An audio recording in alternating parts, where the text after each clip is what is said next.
Do it. Hello, folks. This is Michael with the Reason RX podcast. Just me as a host today. Sorry, Melanie has to do mom duties. She's got a mom around. Her daughter is doing a recital in ballet today. So I know it was a tough choice for Melanie between doing this and going to her daughter's ballet recital, but obviously ballet won out. Okay. It should. I'm going to talk to this ugly guy, Michael, or go watch my daughter do ballet. Not a difficult choice. Yeah. So, she's doing that. But, so, sorry, folks, you just got to deal with me today. I mean, I have a guest, of course, but, yeah. So, just want to remind you, first of all, if you could donate, if you want to help support the show, spread it if you find these ideas valuable. I think this concept we're promoting of a holistic education, holistic person is really important. We need to spread this more to, parents, teachers, schools, families. So if you could help out, and in the future sometime if I can't make a podcast, it'd be nice if Melanie had some headphones. If someone could donate about that, Melanie could have some headphones and make for a better quality recording. Usually I'm the one doing that now, but maybe someday my electricity goes out or whatever. That'd be nice. But so today we're visiting more on the topic of human movement, because that's very important for thriving and doing well and being able to think. It's a fundamental. As we've talked about before, folks, remember, I don't know if you heard in some other podcast, J.J. Gibson, the great psychologist, he developed what he called an ecological theory of perception. So perception is made for animals to move through an environment. There's all this feedback. And I think that's one reason why there's a lot of these two-dimensional illusions, because we're not really made to see two-dimensional stuff. We're made to move through our environment, which is three-dimensional, and that's why the two-dimensional stuff really freaks us out. Whether it's us moving through the environment, some animal, or, if you notice, like when we're standing still, a lot of times a deer or some animal will move its head around. So it's kind of like it's like simulating or doing what it needs to kind of be moving through the environment, so we can see changes and differences like that. It's an important aspect of perception. So, and I think some of this stuff, you listen to some of the other episodes we've recorded, moving in the environment is an important part of human development to be able to function and think and thrive. There's a lot of things that happen to us that cause problems later in life if we're not moving as we naturally should. We've talked about that in some other episodes. But then there's all kinds of evidence in, for children, not just development, but for when we're living, when we're children, when we're adults, how exercise and being outside especially is important for good memory, good attitude, good cognition. There's the book Spark by Dr. John Ratey. The Nature Fix by Florence Williams, I think it was. If I got the book and author linked up right. Lots of other stuff, more and more coming out. I talked to someone yesterday, and she knows someone who has a master's, I think it is, in something called environmental psychology. And so, that would come out of the a lot of stuff that's been learned more recently in the past decades about bringing evolution into play and understanding the human being, understanding the rational animal we are. So what this environmental psychology is about is doing what we need so that people, getting the environment a person needs, the ecology, so we can be balanced, we can focus, we can think well, we can have our emotions fire better. So, there's another thing right there where the outside movement is important. Montessori, like a genius ahead of her times in some ways, she knew that nature was an important part of child development. So it was like part and parcel of a proper Montessori school. Gardening, being outside. So there's just a plethora of reasons why this is important, because it's part of our nature. It's like, to be true to our nature, we need to move, total human movement in the environment we were meant to survive in. And of course, that doesn't mean getting rid of houses and clothes and cell phones. Those are good things. It just means changing the way houses are and the way we live, so it brings all this into play in an integrated way, kind of like Frank Lloyd Wright architecture. He didn't not build houses, but he didn't have this massive subdivision. He had a house that fit the environment. And he learned that from the Japanese, But some of the Greeks did that too, like in The Greek Experience by Bowra or The Greek Way by Hamilton. I don't remember which. The author talked about how the Greeks would make a building that fit the place. Like nowadays, we just throw buildings up. Here's this tower, and here's that tower, and all this stuff crammed together. They wanted an integrated situation that fit the environment. And that's why we got the Acropolis and some things like that. They knew the importance of part and whole. There's too much analysis and focus on detail nowadays and looking at individuals divorced from the whole. That's not really properly Western or human thought. We need to get back more to the holistic idea that the ancient Greeks introduced and developed, and they're the ones that started science. A lot of good things came from there, and we need to look more at how a lot of ancient people have done things to make sure we're not going off track today. So, to talk about some of this, fitness is important, movement. We're going to talk to Jay today. He is, how do you pronounce your last name, Jay? It's Beito. Okay, it's Beito. Beito. Cool. Jay and I were homies from the Dallas Level 2 MovNat certification this year. We were in the same group. So it was us up there, and who else was with us? Aiden? We had Aiden, Ethan, we had Eric. Sean and Scott. Bill? And who else was there? Bill. That's it. So we're not forgetting you guys. We had a blast. Hell yeah, it was a great time. It was a great cert. Learned a lot, had fun. I got to screw around a lot without being disciplined. My ass kicked. We got dirty, got to do the partner carries in the dirt and mud. Yeah. I'm glad. Like, what was it, Ethan or Aiden? Which one of them volunteered to do that? Got it was them, not me, man. Oh. I mean, I get dirty and muddy around here, but that was a cert, and that was different. So. But yeah, that was fun. Eric did a great job. Great instructor. A lot of good, insightful comments about movement. He's a great mover. He was great to watch. We'd get up and we'd do something, and then he just feels he's got to play, so he gets up there and makes us all look like we're uncoordinated, ungainly 3-year-olds. He's moving so smooth and everything. But yeah, just good. And good to watch him do stuff too, and not just hear his commentary. Here's some. Yeah, and that Cedar Ridge Preserve was awesome. Oh yeah, it was beautiful. I'm glad he brought us out there. So folks, if you're up in Dallas or in Texas, like, that's one thing you might want to go visit. Cedar Ridge Preserve, south of Dallas. Really, really nice.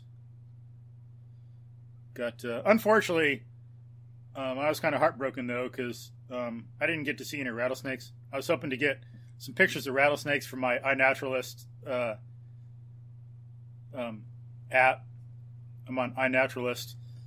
And so for some folks who don't know, that's an online database. Each person can have their own kind of like personal naturalist notebook, but it's like a app online naturalist notebook. Take pictures of things you see. You can take notes if you want, where it was, temperature, record observations. There's some boxes like that, but then it's hooked up for other folks around the country and the world. So I get to learn a lot, put pictures up there, some things I don't know, and then some other folks who are really knowledgeable can identify what it is for me. Or if I think it's one thing, but I'm not sure, I can post it and get verification. And it does all kinds of stuff, like IDs, plants, trees, insects, birds, mammals, animals, footprints, a lot of really valuable stuff on there. Helps you learn about nature a lot. Nice place to save some pictures too. What's that app called again, Michael? iNaturalist. iNaturalist. Yeah. I guess I should write that too to make sure I put that in some show notes. Mm-hmm. Put a link to it for folks. Sounds great. Yeah, and I've got 2,880 or something like that now. Wow. Observations. Yeah, like 530 species or something like that. Oh. Yeah. I bet they're gonna start calling you to help write that app while the stuff. Okay. Which by the way are awesome, man. I love your posts. Thank you. Appreciate it. Yeah, they're fun. Love making the nature videos on YouTube and posting about it on Facebook and all that stuff, and letting people see what nature's like and learn to enjoy it and see kind of all the diversity that's out there you don't really see unless you really get out there a lot. It's kind of nice. But so got to see some nice butterflies out there at the preserve. Yeah. Got some nice rises. So folks, you might want, it's not flat. Maybe, parts of it you can like stay flat, stay local, but if you move around more, there's some like hills that would be challenging for some people to walk and run, but really nice steep gradients here and there and beautiful territory, and it's worth some walking out to see some of the little lakes and ponds out there and some of the views. Like that one overlook we looked at, remember that? The big tower? Mm-hmm. Yeah, it was gorgeous. Mm-hmm. Man, I felt like I was in like Austin or Fredericksburg when I was like looking at that.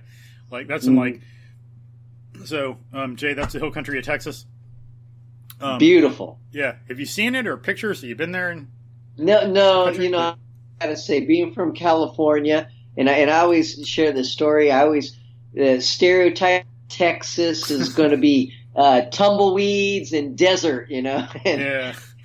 That's funny. It's like, and to my surprise, each time I've gone to visit, I've been to Dallas, I've been to Arlington. I go in January, you guys have snow. I'm like, what? Yeah. Snow in Texas? Yeah, it surprises us sometimes too. But that's funny. One of my sisters went to school on the East Coast and college. And when she was there, someone asked her, not jokingly, this is serious, I think. Like, so this person was going to come down to Houston for like summer internship job thing. And she was asking my sister about Houston because she thought that there were alligators in the streets. Everyone rode their horses around to work, and there were alligators in the streets. Not. and you got big oil geysers just gushing up right and left, right? Right, and big old longhorn steer walking around in the street. Right. Funny, some of them stereotypes. Yeah. But yeah, we do have some alligators down here. That's good. I know, like, there's some local, maybe 5 or 10 minutes away. I know of a place where there's a few, but I haven't seen them yet, which is really heartbreaking. I've gone over there a few times and watched, but I haven't seen them. I just see pictures other people take of them. I see the pictures, and then I go like curl up in my bed and cry for a while, and then realize that I've got stuff to do, and even as much as it breaks my heart, I got to get up and move around, even though I haven't seen the alligators yet. But yeah, so hopefully one day I can like get some pictures on iNaturalist of some alligators around here and some tracks. But so yeah, so that was a great time, and yeah, Jay and I, yeah, we both fist bump. We both passed in Dallas. Didn't have to do any makeup work. That was sweet. Woo! Yeah, but that was fun. I thought one thing that was funny. I thought since I'm more the nature boy, I'm outside a lot. You know, I mean, other people they like it, but I mean, some people are living in a place where they just can't. Yeah. Thankfully, I'm in a place where I can get to the woods like in 5 or 10 minutes. Because there's like a lot of flood control place along this creek I live near, so houses aren't allowed to be built, and so I can go out, and I've like gotten used to, like, you know, just barefoot and shirtless, rolling around in the grass. So it was funny when we were in Dallas. I was out, you know, shirtless, rolling around in the grass, and no one else could do it because it would make him itch. Everybody was allergic to that grass except you. You got such a tolerant. I mean, you really adapted to the environment. I think your skin was just immune. No, that's exactly what it is. Adaptation is like, I'm a human being. I'm not special. I'm not like some distinct thing. Everyone can do it. Right. Yeah. Like, it's like I'm just a representative, you know? Yeah. Yeah. But, yeah, just other people got out. They'd be able to adapt the same. Sure. But, progression, my friend. Progression. Yeah, that's what it is. Logical progression. Good thing about MovNat. So, let me see. Let's back up a little bit. Let me see. So, folks know a little bit about you. Could you tell us about yourself and tell us about your background? Sure, you bet. You bet. So I currently am a high school teacher in Oakland, California, Bishop O'Dowd High School. I teach upper division PE. I teach anatomy and physiology, and I teach sports medicine. And I never really saw myself, I never saw myself necessarily doing this.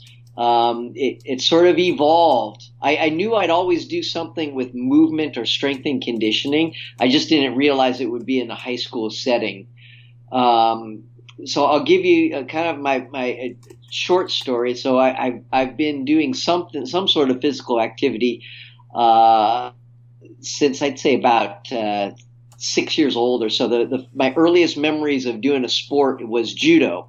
My parents got me involved in judo here in the East Bay. I studied at the International School of Judo, Karate, and Aikido under the direction of Walter Todd in Oakland, California. And I did that for most of my youth, about 6 years old to 12 years old. And then I also studied judo with a gentleman in Alameda, California called Wally J. And so my fondest memories, or I'd say my mother art, would be judo. And then when I was in grammar school, I did the usual basketball and school sports, whatever we had. And then I got to high school. Oh no, let me back up here 1 second, Michael. In doing judo, I remember probably about sixth grade involved in a competition where I didn't have anyone in my weight category to compete against. So they bumped me up heavyweight class, and I'm a lightweight, right?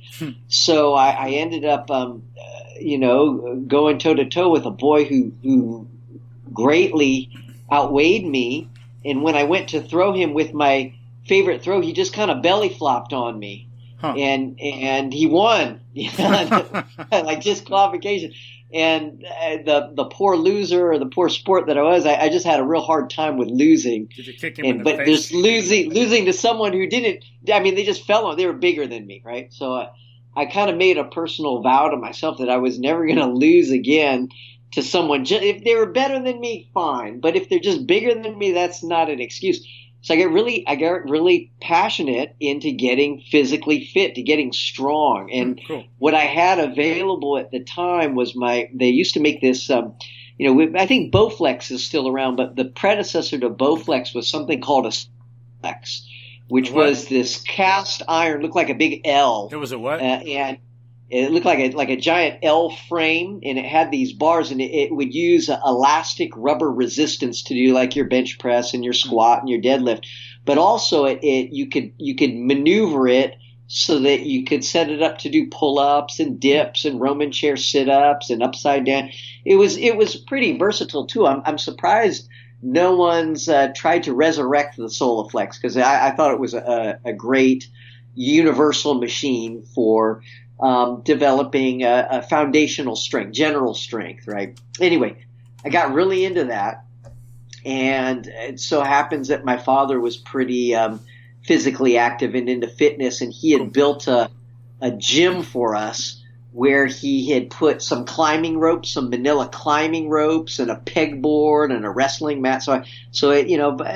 During my preteen years, I had access to this stuff that, during the late 80s, it was really non-existent, unless, maybe a YMCA might have it, but, you'd find this stuff less and less around. Oh, yeah. Too bad. Yeah, I know. And so I was really into that. I got developed good relative body strength, my own weight. And by the time I got to high school, now I had access to free weights, and I just became a gym rat. I think the major influences at that time, we had Arnold Schwarzenegger and Sylvester Stallone with all the action movies. And so I got into doing some bodybuilding and weight training, and I was really fortunate that as a high school during the summer, I chose to intern with a gentleman in Castro Valley, California, by the name of Don Chu. And Don is known among many circles as the father of plyometrics in the West. Huh. He really popularized the use of jumping and jump development training, essentially with track and field and with tennis players and all kinds of different sports. So I would intern in the summer at Athercare, and that exposed me to Olympic weightlifting with one of his coaches by the name of Remy Korchemny and Anthony Graves. So I was exposed to this. I had access to technology that most other high school kids did not have access to. I'll put it that way. And as a consequence, when I'd be in the weight room lifting weights as a freshman or sophomore, the football coaches would notice, like, hey, what's this guy? What's he up to? How come he knows so much? So I got recruited to play high school football, by the coaches. They just saw me that I was pretty self-motivated to pick heavy stuff up. And I think my background in judo, and then at that time my strength to weight ratio was such that I really excelled at football, having no prior football experience. They just kind of threw me on the D line, cool. And I did really well. Cool. And led me into playing collegiate football and collegiate judo. And I went to UC Davis, where I got my undergrad degree in exercise physiology. And upon graduating from Davis, I worked as a personal trainer and pursued a master's degree in acupuncture and traditional East Asian medicine. I found as a personal trainer, I was working in the gym, and I'd have a lot of clientele who were in pain. And as much as I'd like to prescribe exercise for them, movement was painful. I didn't quite have the skill set to get them out of pain. So I opted for, either going into PT, physical therapy, or I had rehabbed some injuries from judo using traditional East Asian medicine, acupuncture, and herbal medicine. So I opted for the Eastern medicine route because I really personally also wanted a greater understanding of mind-body connection, how the mind influences the body and vice versa. Yeah. Also at that time, we're looking at mid 90s or so, at lext in the conditioning industry, we were kind of at the age of machines where, Cybex was very popular, Cybex machines and Nautilus machines, a lot of athletes were training using machines, and I felt like I said, hey, I think machines are valuable, but I don't think they're the end all be all. Yeah, it reminds me of like some things in Doctor Who. It's like, upgrade me, yeah. We will be upgraded. No, I'll stay human. Thank you very much. Exactly. I wanted to explore that realm of sort of gymnastics, martial arts, and how it all tied together between prevention and health maintenance and medicine. And so that's why I chose to look into Eastern medicine and see where that mind-body connection. I think the closest thing I could find in the Western science was a branch of psychology called psychoneuroimmunology. And that's where they're doing a lot of biofeedback and, looking at how, they hook people up to machines and look how when they view certain images, how it affects heart rate and their nervous system and stress hormones and such. Psychoneuroimmunology. Okay. And so we're talking like mid to late 90s. I think UCLA had the premier program, or at least was pioneering it. And another one, John Kabat-Zinn was doing his studies. He was doing about the use of mindfulness in the treatment of chronic pain management and such. So that led me into Eastern medicine, and I did that. I spent 10 years in the field of acupuncture. I've worked as a clinician and as a clinic manager, and I missed working with athletes. I loved the service I was providing for people, but I missed working with a young, healthy, active population. A friend of mine pulled me into coaching high school football.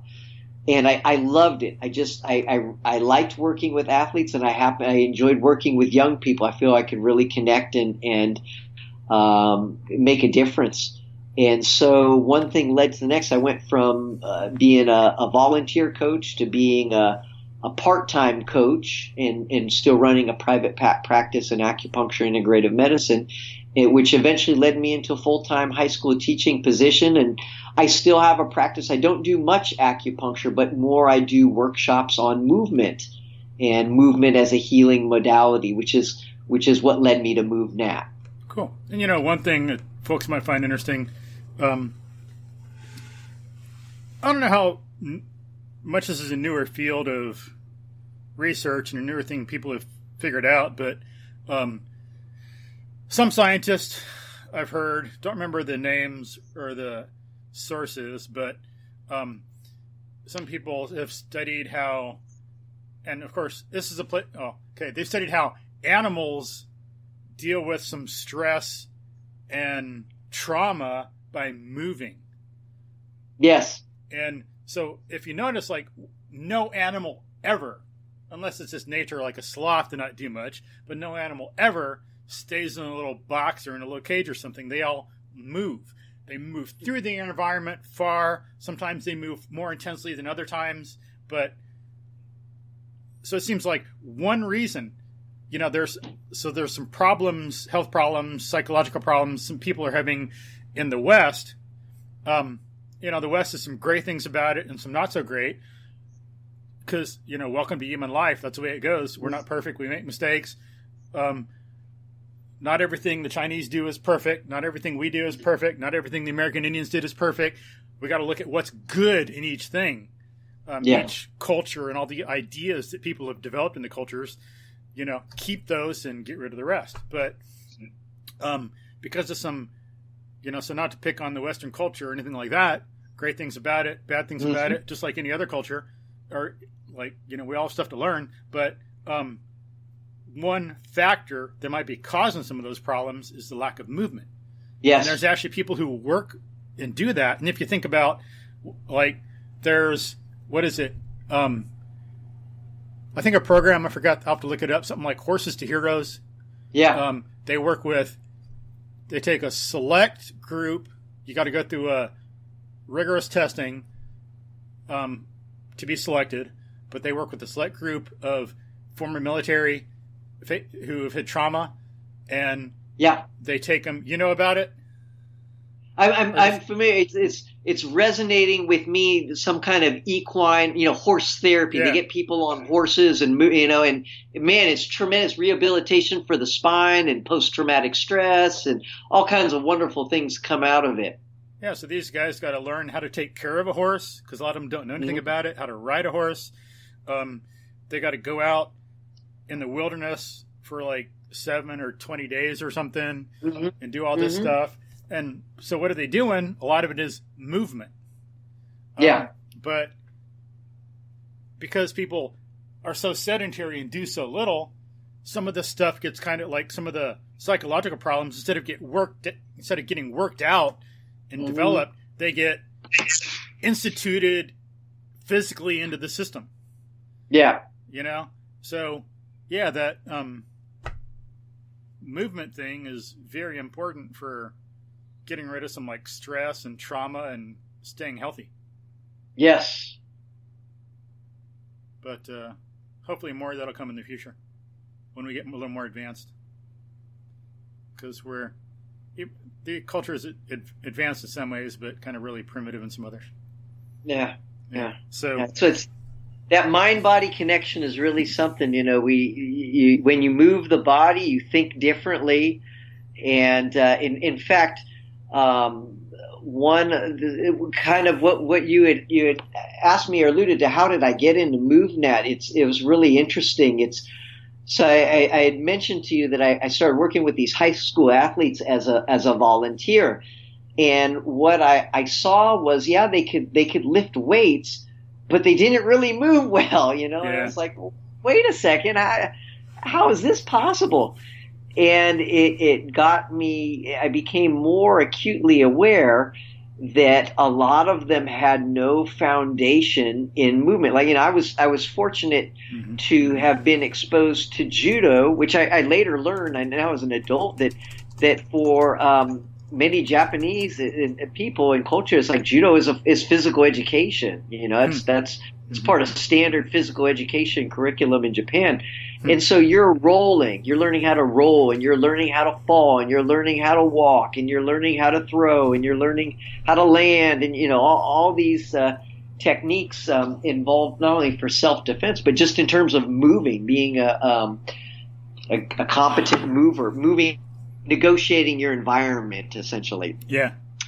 And I realized a lot of our young people just had never had any sort of exposure to that. Sad. And so I was thinking, okay, what's out there? How do I go about introducing sort of foundational stuff? I mean, of course, you have your body weight calisthenics that have been around since the dawn of time, but a lot of kids weren't, they could bench press 200 pounds, but they could barely do a push up, it was really weird. That's just, you're looking at a heavier, larger athlete who could bench press, but they couldn't push up, do their own body weight without arching their back or compromising their form. So it's like there's no core strength or stability, just a lot of shoulder and pec strength, And one way I like to look at some of that is some of them can throw around a lot of weight, the clean and jerk and all that, but it's all they're doing is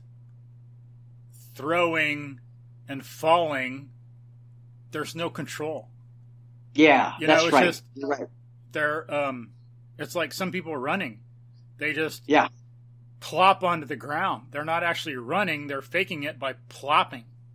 Yeah. Just bam, bam, bam, bam. Just this kind of uncontrolled, semi-controlled, like awkward movement. And so I know, for example, one guy I talked to, and this wasn't his fault. It's like the coaches and the culture, and it's not entirely the coach's fault because, we should have a culture that values movement and understands it better, and people who value it that are teaching the coaches and teaching others. I sure the hell didn't. It's not like obvious. I'm not like some genius better than everybody. I learned this from other people. But, so a lot of the high school and college coaches I know need to learn this stuff too. But because this guy didn't have good direction when he was in high school, he'd do, what was it? I forgot if he said like clean and jerk maybe. And, he could throw around a bit of weight, but he went to a CrossFit box that was good. Some, like anything else, you got some, a lot of good people in some place, and then some people that don't do so good. Just like some people call themselves Montessori, but aren't. They got the name, but they don't have the reality. But he goes to this CrossFit box, it's good, and they say, whoa, no, you're not doing that weight. You're doing the bar. Or maybe like 10 pounds on each side. You can't even balance. Yeah. We're going to go back to the basics, and you got to learn technique so you're balanced and controlled when you're doing this. Then you can build out back up, because you have no business throwing around the weight you do now with that technique. Yes. He's just undercutting himself. That's one thing people do. They're getting stronger in your muscle, but their skeleton, their posture, their alignment, their ligaments and tendons are being like deformed, destroyed, injured, and so the whole system is going to like fail eventually, with that kind of thing. Yeah. So it's like there's one example right there. Or someone else I knew going to an elite college, playing football on the team. He couldn't even walk on this like piece of concrete that's low to the ground, wider than a 2x4. He didn't even have the balance to do that. So they should be doing more what you're doing. Like, you got to have the balance, you got to have that technique, you got to have the control. Otherwise, you're just hurting yourself and just faking it. But so it's like there's more stuff right there. It's not just you. Yes. It's in Texas. It's on the East Coast. It's in California. We see that trend. It's I think it's just, the other thing that it's come to my attention is just more and more schools have cut PE and cut music. They cut a lot of the moving and performing arts, and it's like, wow, when you do that at the expense. I'm not saying, math and English are very important. Yes, you got to have those, but for so many cultures around the world have shown how important it is to have music and to have movement as part of a holistic education. So you have not only the right side of the brain thinking more, but also the integration of both hemispheres, and a lot of that spatial awareness and rhythm and timing that comes from music and comes from movement in general. It's so vital to complete or integrated thinking. And then to function properly. It's like studying more math can help you only to a limited extent. We're not linear systems. We're complex, dynamic feedback systems. And, there's...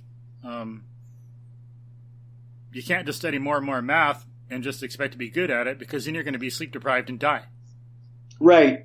And for proper retention, understanding, memory function, being able to control your body and write, it takes sleep, it takes good diet, so you got to stop doing math for a while. Yeah. And, people should look at Consilience by E.O. Wilson, Range by David Epstein.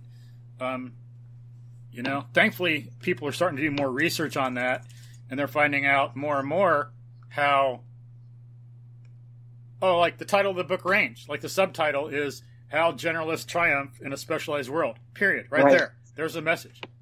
You're not going to be better, and by like studying more academic subjects and doing nothing else, taking away everything else, because we're a rational animal. We're not a rational rock.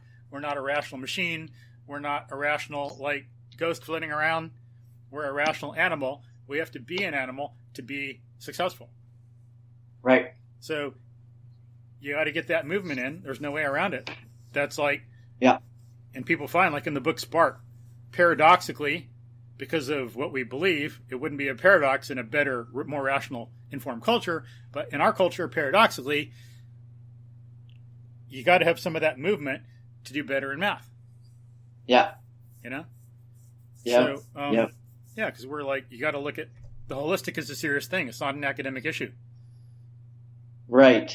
Right. Right. Or like, you got to be, if we want to unite theory and practice, well, it's got to be in practice too, and not just in theory. Exactly. So, yeah, I agree 100%. And there's some stuff like folks can look into to find out more about that, and I'll post some of that in the show notes. Like that book by E.O. Wilson. Oh, and I was surprised. I was listening to a podcast the other day, and I was surprised in a way, not because I think he's stupid or anything like that, but just I didn't expect the reference because it's an older book. But like Consilience was written in the 70s, but I was listening to Kelly Starrett, the Supple Leopard, on a podcast. I forget, maybe a Joe Rogan podcast, and or no, I think he was talking to the Unbeatable Mind. Maybe Mark Devine, ex-Navy SEAL. I think it was on that podcast, and so Kelly Starrett's on there. Yeah, I'm pretty sure it was that one. So he's talking, and he talks about the book Consilience. I go, whoa, crap! I didn't expect that. He knows it, great, but yeah. So it's like, here's this dude that he's like freaking buff. I don't remember his background. He probably competed in like some like lifting or something. I don't recall, but freaking PhD in like biomechanics or something. And like on Audible, Consilience is like a freaking like, I don't know, 15 or 18 hour long book. And it's more about, it's a book, it's more philosophical, more epistemological about the theory of knowledge. And Consilience meaning that all knowledge is related. So that idea. And so it's awesome that Kelly Starrett was, brought up that book and found it important and recommended it to Divine and other people. But so same idea there, that like mind-body integration is important. We need to take it seriously, and I like it. That kind of like illustrates it. The fact that he recommends that stuff and takes it seriously too. And then Bruce Lee. I mean, Bruce Lee was a fighter and a philosopher. He knew that they were both important. To have a complete person, you need to have both, not just one. So that's one thing. You bring up a good. You brought up the issue about, and I saw this all the time. Is like students or athletes or people in general had this tremendous concentric strength. They were able to like you said, throw the weight around, but they lacked that motor control. They lacked the stability. They lacked the eccentric and the isometric strength that is developed from really from more of a body weight base, but then gets transferred. When you learn that motor control, you can transfer that as you handle progressively more challenging tasks or movements. But that isometric and eccentric strength comes from, you're right, proper technique, and it sure helps to have a body weight strength base to start with. One thing in my journey was when I got this position. I started out as a part-time coach, and the first thing I did is I started instead of focusing all my attention on acupuncture, and what I was studying in terms of herbs and all that stuff, I started looking at movement and seeing what was going on in the industry. So we're looking about 2010, between 2007, 2010. That's when Gray Cook's FMS was starting to get, really mainstream. More and more people are hearing about the functional movement screen and why to do it and why it's important and how to get basically, strength coaches or what do you call it? Coaches of teams, of sports teams on the same page with the athletic trainer or the physical therapist of, hey, let's look at how the person moves, and we're looking for any sort of asymmetries where one side is more dominant than the other, or any sort of compromises in posture or movement integrity. So you kind of screen, hey, look, these some red flags before you give this person a weight and have them throw weight around. Can they do a squat? Can they balance on one leg? Can they lunge? Which was, I think, is a great step in the right direction. And then, also around that time, what else? The RKC kettlebells were getting really popular, and TRX was getting really popular, and so I was doing my best to educate myself with all the current certifications and trends. Just okay, what are people doing? How are they coaching movement? How are they cueing movement? How are they educating people in doing this?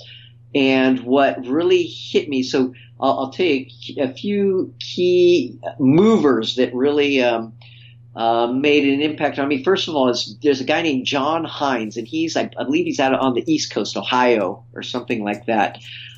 John Hines, he was a former strength coach for the LA Clippers, and he's got a gym called the Monkey Bar Gymnasium. And I went down to San Diego and I did his level 1 certification where he was integrated. He did a form of yoga called Aishin's yoga. He learned from a guy named Roger Aishins, and he would take these yoga postures and show how, hey, you learn the proper posture and breathing from these isometric poses, these yoga asanas, and then you transition that into your calisthenics. So he had a very, very smooth transition from moving from a static isometric hold to an eccentric and concentric movement, like your push-ups, your squats, your split squats. It was very seamless, and he put a direct emphasis on the posture and the breathing as the prerequisite before the actual movement.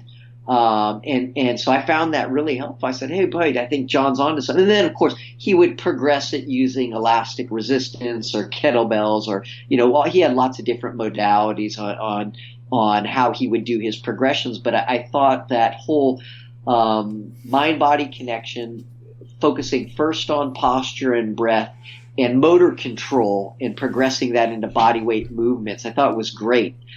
And from him, the next person who I ran into, I was very fortunate to meet Dan John at a kettlebell certification. And Dan was living at the time here in the East Bay.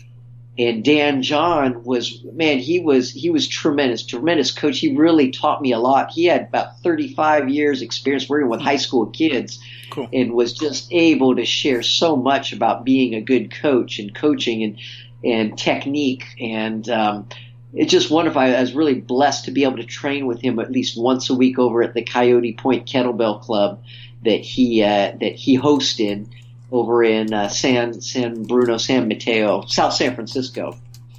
And he had a profound impact on how I worked with high school students in really teaching them to move well first in order to control a load and manipulate a load. We're learning to move their body first well, and then technique. He's got a number of wonderful ideas, on the internet and his books, but he's very profound. And then another guy I was fortunate to run into was a gentleman by the name of Ron Jones, and this was about 2016. Actually, before I met Ron, I was at a National Strength and Conditioning Association. NSCA had their NorCal clinic up in Sacramento, and one of the presenters, his name was Rocky Snyder, and he did a great talk on basically the importance of how we're designed to move 3-dimensionally and making sure that we teach movement in 3-dimensional movement, not just one or two planes of movement, but really emphasizing 3-dimensional movement in an environment. And he gave us he talked a lot about it, and he gave and people who are interested, he shared a lot of files from Ed Thomas. And Ed Thomas is a famous American physical educational specialist. I believe he was a PhD out of Iowa, and he wrote a number of different programs.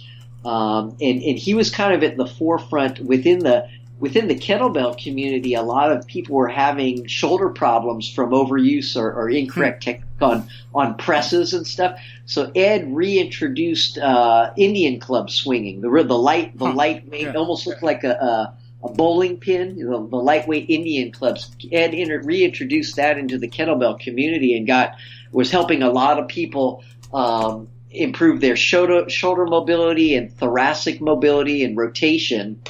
And so one of Ed Thomas's proteges was a guy named Ron Jones, and Ron's out of Southern California. And I met Ron in 2016. I did a restorative movement workshop with Ron down in Southern California, where he showed us clubs, and he showed us a health wand, which is basically like a 5 foot, 6 foot dowel that you use to open up the shoulders and upper back and chest. There's just a million exercises you can do with those health wands. But one of the cool things that Ron introduced me to was there was a high school in the 60s out of up by Sacramento called La Sierra High School. Yeah. And Carmichael, California. And there was a documentary that Ron Jones and a guy named Doug Orchard created. It's called The Motivation Factor. And I'll put some for folks. I'll put some links to La Sierra up in the show notes, because that's like really interesting stuff. What the kids used to do in fitness. Yep, everything you talked about, Spark, and John Rady. It's like that La Sierra program was pretty. Was ahead of its time. It was considered the poster child of what physical fitness, what JFK wanted physical fitness to look like in the United States. It was a lot of like body weight calisthenics, running, obstacle courses. It was a very powerful program, and when JFK was assassinated, kind of the initiative with that program sort of fell by the wayside. And we're suffering for it now. Yeah, we are. It's like, man, if had that program continued, I certainly think we would not be facing the obesity epidemic that we have in the United States today, or a lot of the health problems that we have. Low test scores. And that's, if you ever get a chance to see that documentary, The Motivation Factor, it talks tremendously about the importance of movement and how that relates to someone's ability to think and feel and just be a holistic, healthy human being. They talk a lot about how the ancient Greeks, they dedicated 3 or more hours a day to doing some sort of movement or physical cultivation. And that's a good point. Like, throw in really quickly, people were worried about being productive. I got to do this and I got to do that. I got so much. I need to be creative. I need to be productive. What were the Greeks? I mean, look what they did in a few hundred years. Mm-hmm. No one's ever done that. It's amazing, Like, they started the science of math, astronomy. Other cultures had been doing astronomy and math, but not as a science. They laid down the foundations. They invented philosophy. Other cultures had been doing philosophical things, had philosophical ideas, but didn't have philosophy as a science and as an organized system of thought. They, developed, like Aristotle started the science of biology. Of course, other people were really well versed. Ancient cultures, you have to be any of them to survive. You got to know, biology, tracking, botany, zoology, foraging. But as a science, they developed all this stuff. It really took off with art and architecture and sculpture and literature. So, so that stuff helps. It's like 3 hours, but look what they were doing. Yeah. So so sorry. Go ahead. I just didn't throw that. No. It's interesting. But it's just very powerful. There's and the way they were teaching it too, and how they really integrated. A lot of our education system was originally modeled after that. That's one thing. I hope at some point Ron Jones, he starts lecturing. He has this wonderful lecture on the history of physical education in the United States. And again, that's probably kind of how I tied into MovNat. I had heard MovNat, back in 2010 through Gray Cook. Gray Cook references in his book. Wow, cool. His book, Movement, right? He talks about, he's got a section on there about self-limiting exercises and performing movements like balancing for simple, that, if you're doing it wrong, you get immediate feedback. You fall off that balance beam. So you give people these challenges, or these movement challenges, which are low risk, but moderate to high skill, so that they get comfortable, and then build on those progressions. Ron Jones has this lecture on the history of physical education in the United States, and he talks about, he calls the golden era of PE, which is around like 1860 to 1940s, pre World War II, or early World War II.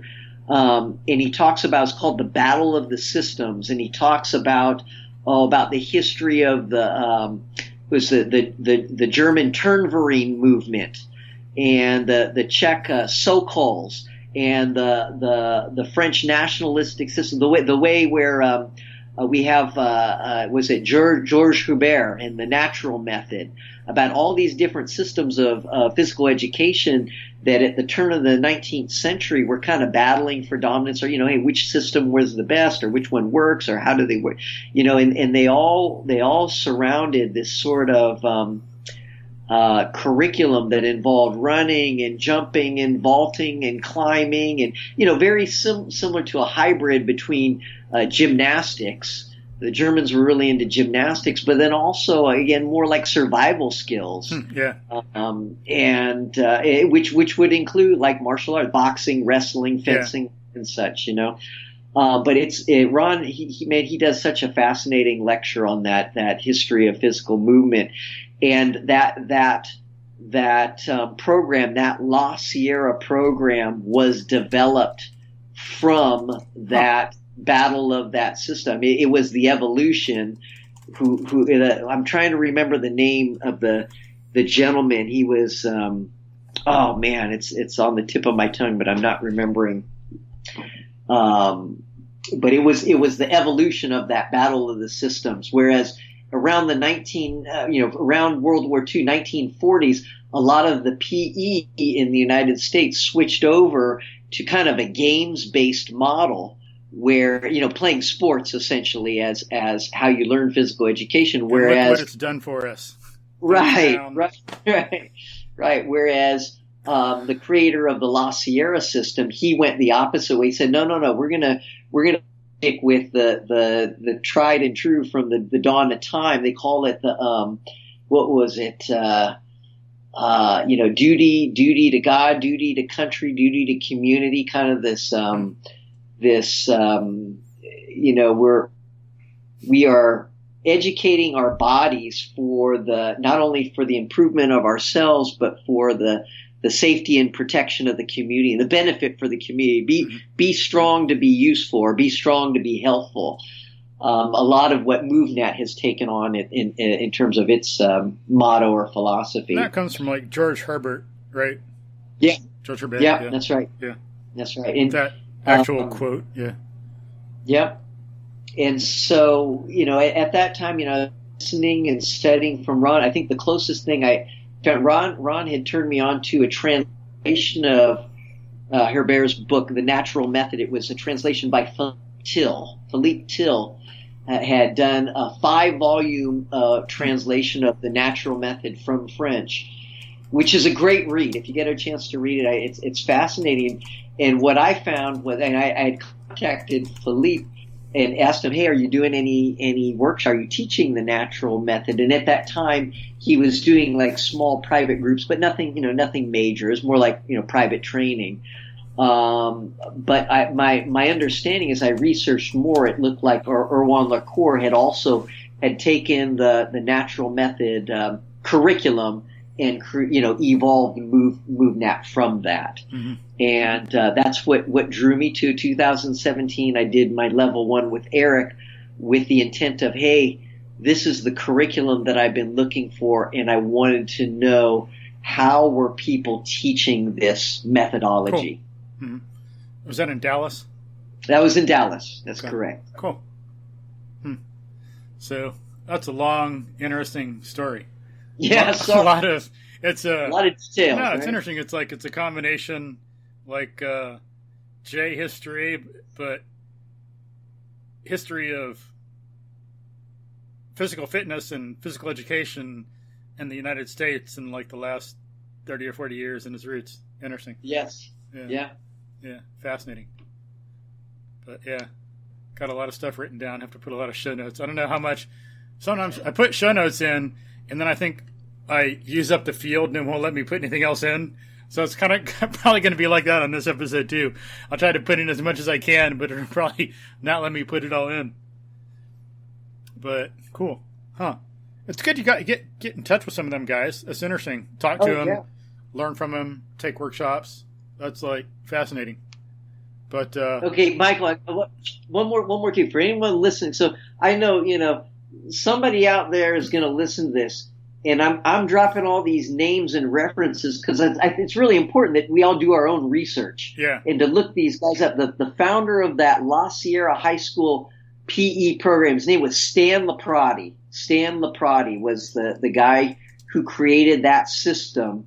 And basically it was really revolutionary for its time. Mm-hmm.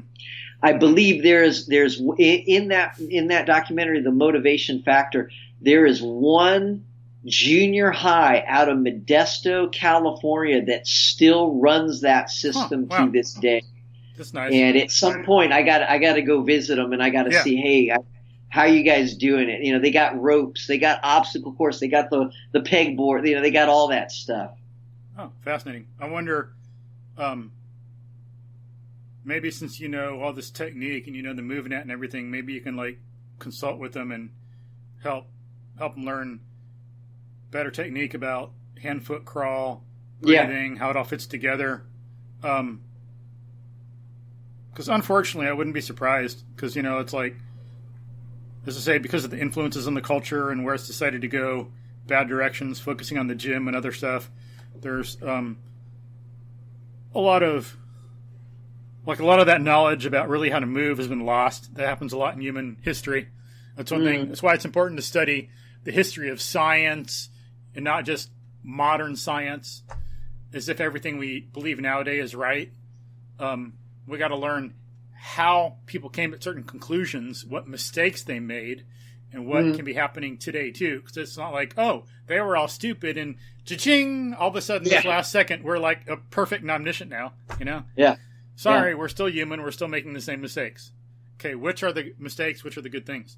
But yeah, it's important to study like the history of different subjects through time, and then the more you study that, the more you learn how what's called science.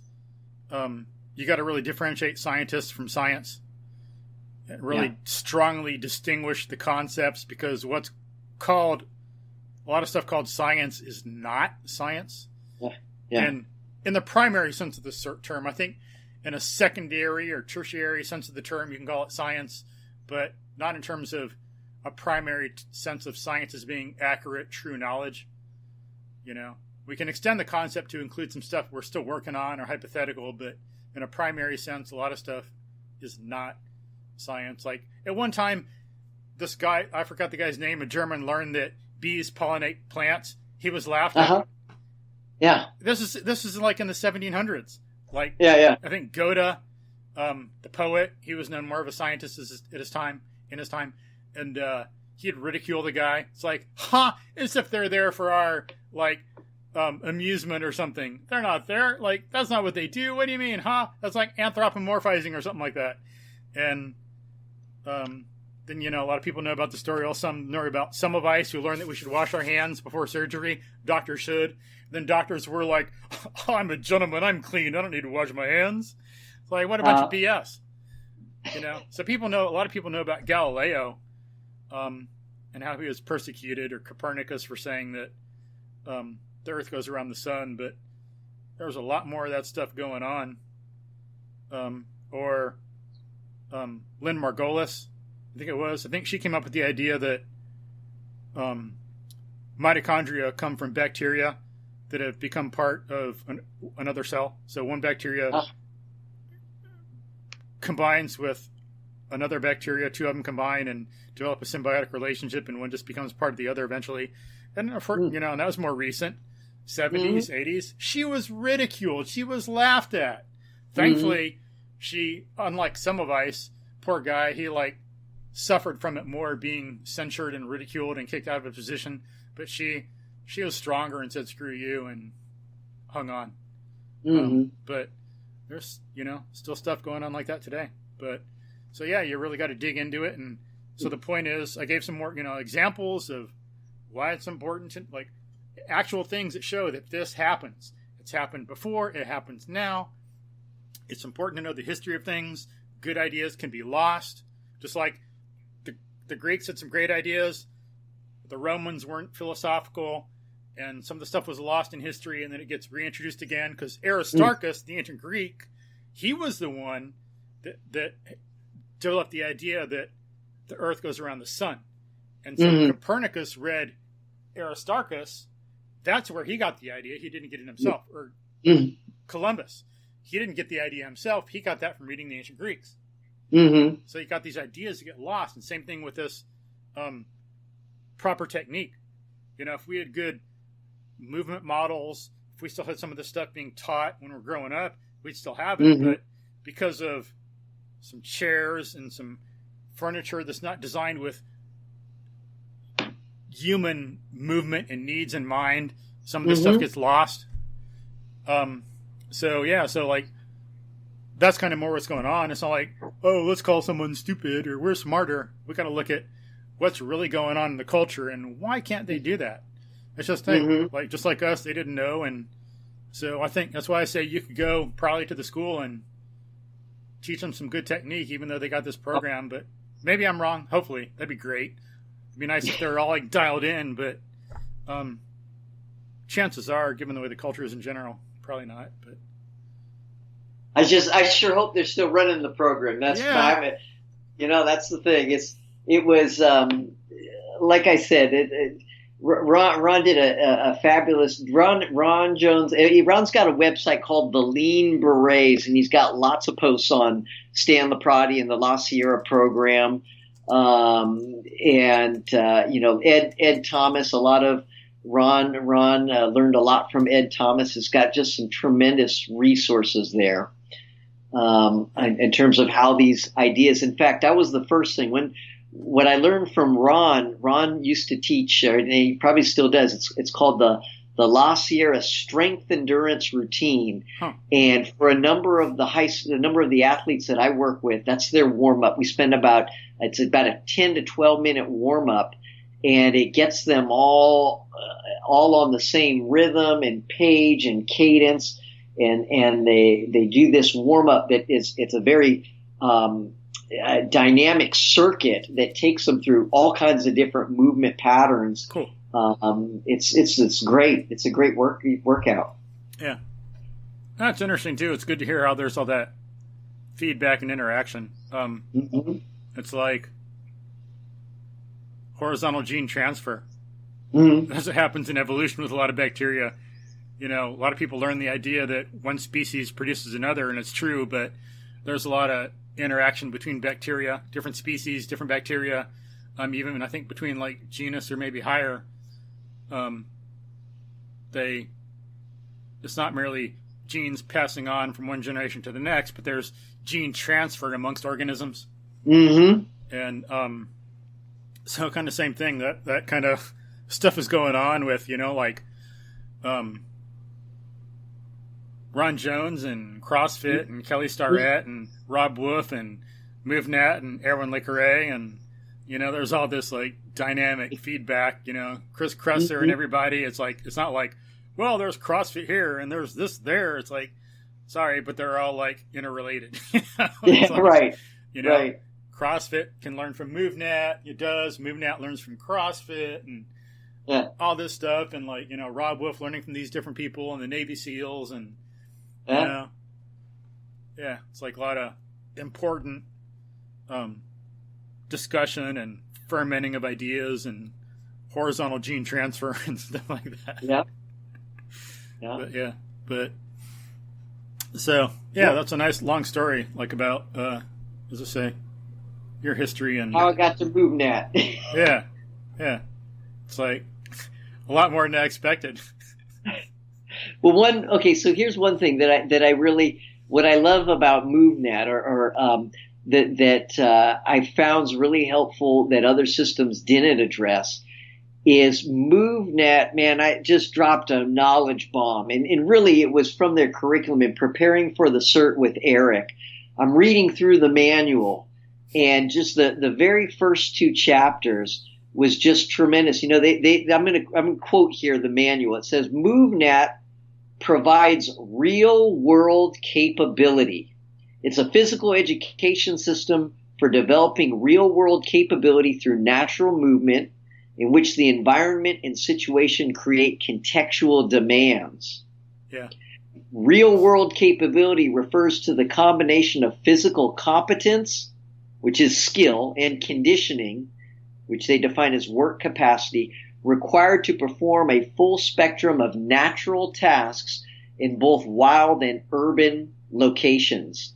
So, one of the things that I've seen, at least in the industry and in general, and kind of what we were going back to guys throwing weight around, is there's always been the emphasis on the ability, the capacity or the ability to perform the work. Show me that you can lift this load. It doesn't matter how it looks, just pick it up. That's what people value, or both the individual and in some cases the coach. And really they quickly, just want to see. Like they just want to see the result. One kid I tutored, he had a coach that was concerned with that, and I think it was a deadlift. So this guy did a deadlift one day, and he maxed out, and he's got I think he's in line to go to a good college, and he's got a scholarship lined up, and he just did a PR. And the coach is such a genius. He says, try for more.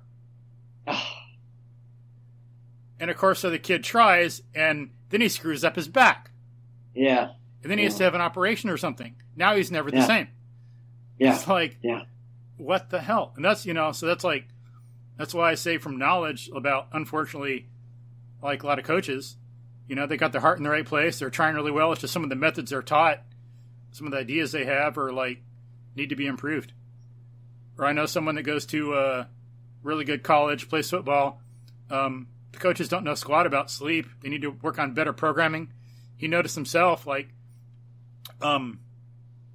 they'd work their legs too much, weights and stuff, and the coaches they don't know better, and so you think, work hard. And that develops strength. Right, you're absolutely correct. Yes, do that. But you got to rest. You got to sleep and you got to rest. They didn't let him do that. 8 hours of sleep, sorry, like hell. If you're playing college football, you need freaking 10 or 12. Yeah. 8, that doesn't cut it. That's, wrong or irresponsible. It depends on the person. But I don't think they knew better. They just have him at 8. They're pushing him too much to, lift. And so the guy noticed that he was getting weaker. Yeah. He even told me his leg strength was getting weaker. It's because they don't know how to do good programming. Yeah.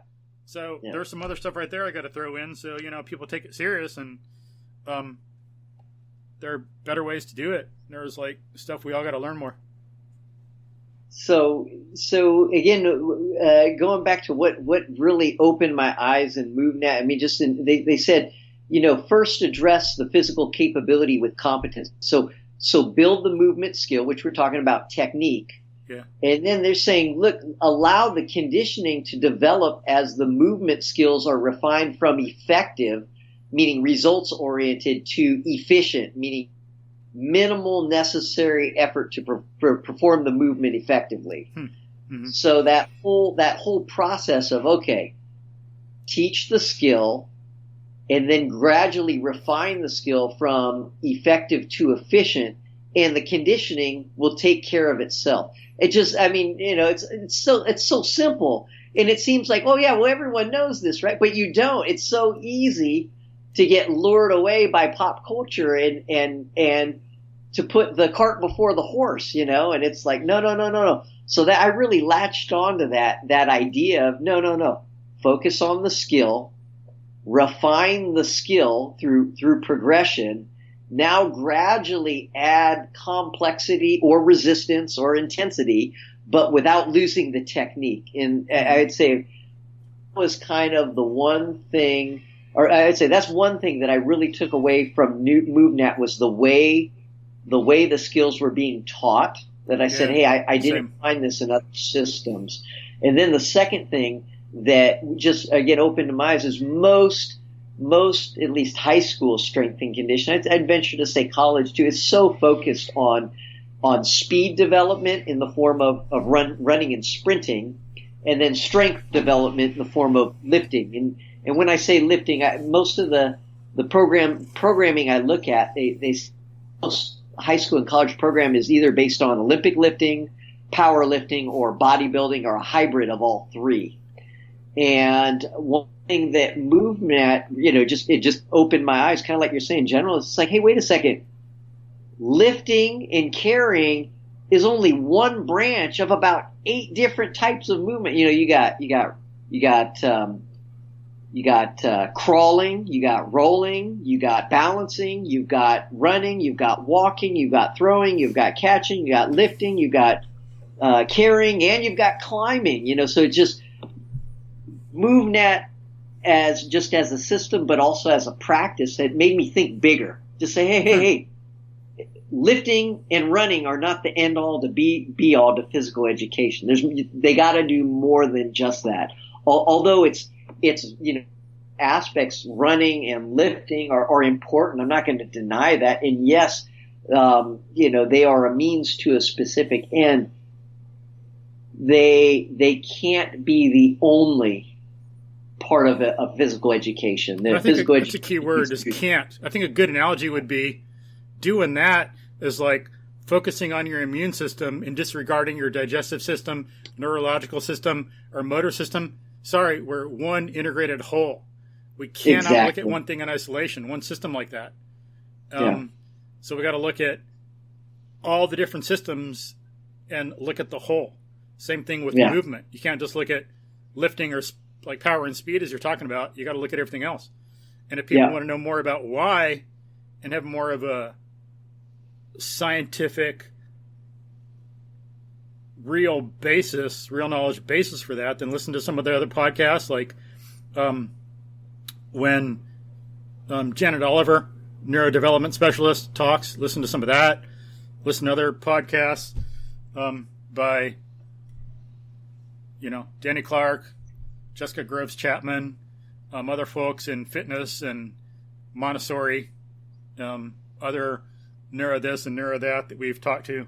You got to look at look at not in isolation. Look at it in isolation, but make sure you put it back into the big picture. I should say that. Exactly. Analyze and synthesize. So totally agree. And that's where you have a lot of these. It's really interesting at the elite level, whether it's professional or even at the college level, and you see all those also in MMA. Like, your Conor McGregor working with Ido Portal, or Carlos Condulit working with Erwan Lacour. It's like, hey, they're working on these balance drills, and they incorporate those other components of physical education into their training. Yeah, they're still lifting weights. Yeah, they're still running for conditioning. Yeah, that's a bulk of it, but they don't neglect the balancing, the climbing, the crawling, those other core components that develop a person's complete capacity. And it's interesting too, even like a lot of folks don't even think about some of the obvious as like, let's say, Katie Bowman and Danny Hammett do. Like your feet are the base. You got all these people who run, but who the heck ever works on strengthening their feet? And you're going to get it by doing some of the MovNat stuff, or some folks that do something similar, maybe some similar yoga or ballet or something. Get up on your toes. You got to strengthen your ankles. You got to strengthen your feet. You got all the bones and muscles in your feet. What do? They like put a shoe on their feet, tie it up, hide it, forget about it, and then pretend it doesn't exist, and then expect it to perform. Yeah. But, and then one thing I find interesting is like I've learned from listening to some of these folks. I don't know, like Coach Summer, gymnastics Olympic coach, Uh-huh. Rob Wolf, Danny Clark, Erwin LeCarre, Kelly Starrett, a lot of these other folks.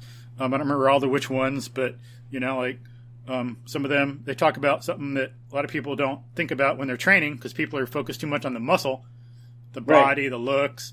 Well, okay, first of all, you got the skeleton and ligaments and tendons that a lot of people don't think about. Coach Summer brings that up. That's important. Yeah. He's some good podcasts with Rob Wolf where he's really discussed that in some detail. Yeah. It's awesome stuff. But even more than that, like we're talking about the motor skills and doing things right. Well, the nervous system, your neurological function. It's like a lot of people, that never even crosses their radar in terms of training. But, so you're talking about the motor development earlier in the podcast and getting the skill down first. And that's the thing that's going on there. It's not just, and that's one thing Coach Summer knows when he's training his Olympic athletes, high level, best of the world Olympic athletes. You got to get that neural foundation in there. It's not just muscle. Yeah. You got to train the skill like hundreds of times to get it hardwired before you can move on. Yep. So he says on some of the podcasts that he has athletes that are just begging him to move on. They have to do something for 3 months in the cycle, and they got to master it. And he knows it takes a while for ligaments and tendons to strengthen and develop to be able to support more muscle. And then you got to lay down the neural hardwiring. Yeah. So all that stuff is going on, and it's being laid down and reinforced as you're keeping doing the stuff, but maybe getting bored at it. Then you can move on. Yeah. Yeah. So it's that aspect that needs to be talked about in the culture more and worked on explicitly. This is what we need to do. We need to work on ligaments and tendons more. We need to work on joints. We need to work on the nervous system. And then right there, not surprisingly for us, but, for a lot of people, hey, the nervous system, that's the thing that supports our thought. Math, motion, shape. What? I was going to say, and it's so counterintuitive to our instant gratification culture because, like you said, for the tendons, the ligaments, the connective tissue to grow, it takes time and it takes patience. It's a long, slow process. And you're right. Most people, they want to bypass it and they're not ready. It's like, no. It's, you're going to burn, you're going to ruin the cake. You got to let it slow cook, True. Yeah. Yeah. So the muscle develops faster than ligaments and tendons, but the ligaments and tendons are what support it. Yeah. Yeah. And people develop a weak link and then the building fails. Yeah. Yeah. But, cool. So that's one thing. The other thing that I noticed in the MovNat curriculum, at least the way it was taught in the instructor's manual, is that they're very purposeful in talking about mindfulness and breathing, and they talk about position, surface of support, base of support, all those engineering terms and biomechanics terms and sequencing, timing, body weight shift, body weight transfer, tension, adequate tension and relaxation. So all those subtleties, like you said, they have to do with the nervous system and motor control and integration of the entire system. Yeah, it's fascinating too. It's a thing that I liked about it also. Found it fascinating. And I think Danny Clark is responsible for a lot of that. Yeah. Getting in there and really developing the programming and some of the ideas. I don't know who else. I hate to leave anybody out, but I only know what I know. And time is limited and finite, so I can only mention so many people. But Danny Clark did a big effect on that. But so thanks to Danny.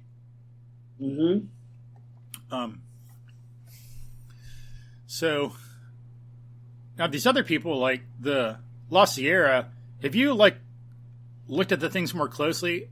Are they just running through things, or do they have really good technique when they're doing it? Do you know about And Ron Jones, he was like solid on technique for like bear crawl and Yeah. stuff.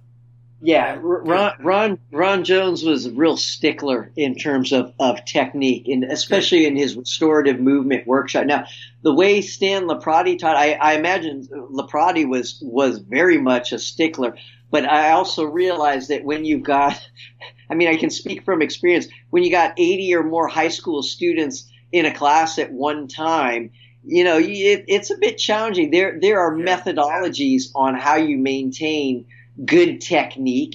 Of course, I mean, one method that we use is I identify the kids who have great foundation, great technique to begin with, or who pick it up really quick, and they become my models. You bring them up to the front, so everyone's modeling themselves after those who have technique, and then you realize a certain percent of the population, either they don't have good technique, either because of lack of motor control, but also because of previous injury, or they're compensating in some way, or like you said, there's some sort of mental emotional stress that has distorted their breathing and posture, which makes them move awkward, and so part of that process of learning is to peel back the layers of the onion and to teach them how to feel, get them in their body, feeling the movement as it's supposed to. A real simple way that I do with a lot, like when I want to teach a student how to hinge properly, and I realize that they have real weak core, or they've got the iPhone, the iPhone posture. Yeah. I take a 5 So foot really wood. quick, so folks, iPhone posture, that's the kind of, I describe it as like a turtle. The person has instead of being straight up, head set upon the spine, all straight like a rod, it's bent forward like a fishing pole under a load with a fish. So the head is curved forward. Instead of being over the shoulders, it's like ahead of the body, and the spine is curved up on top. Kind of like I say, like a fishing pole under a load. Or do you have any other image that might help folks like grasp what you're saying? Yeah, like a C shape. It's like a C shape. Yeah, or like C or J or something. Yeah. Mm-hmm. Yeah. Curved forward. What do they call that? Not hunchback, but there's another word for it. Kyphosis, I believe, is the medical term. Okay. Anyway, go ahead. Yeah. What we can do is, I'll take a young athlete and I'll have them stand up against a wall and ask them, can you feel your head against the wall? Can you feel your middle back, your shoulder blades, in between your shoulder blades? Can you feel that against the wall? And then can you feel your hips against the wall? So you have those 3 points of contact. And then I'll take a 5 foot wooden dowel or 6 foot wooden dowel, and I'll use that dowel in the same place, have it touch their head, their mid back, and have it touch their hips, their sacrum. And then I'll ask them to bend forward or hinge at their hips so they maintain those 3 points of contact. So as they move forward, they're learning how to pivot from their hip while maintaining the neutral spine posture. Cool. Nice. But yeah, it's unfortunate because like Kitty Bowman calls it casting, on the metaphor of like your arm in a cast. When you put your arm in a cast, maybe you need it to set a bone, but then it makes your arm weak. Yeah. And for some stuff, you can be like, you got to work to get out of that position again and get full range of motion again. But furniture does that to us, because not all furniture was designed for optimal human function and for really based on our biomechanics. Because I mean, when someone designed furniture a long time ago, did they just want something they could sit on, or did they have like full total scientific awareness of how the human body functions and what we need? I don't think so. It's just like slop it down and sit.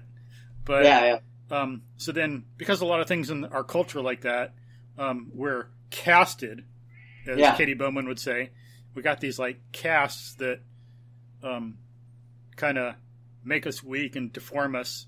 Yeah. And so that's one thing that would cause some people to like have problems with that neutral spine. And Yep. all that. Yeah, that's unfortunate, but something we got to fight. Yep. But, yep. So yeah, interesting. That's one thing. So, what at least I see with the young people is, like you said, casting from the environment, the furniture, the computers, the technology, all that stuff, and then lack of physical education or even physical awareness for that matter. Man, it's to develop that core and develop the kinesthetic and proprioception. One of the huge things that MovNat has going for it is the whole NDS sequence and going from the ground. What is NDS? Neurodevelopment.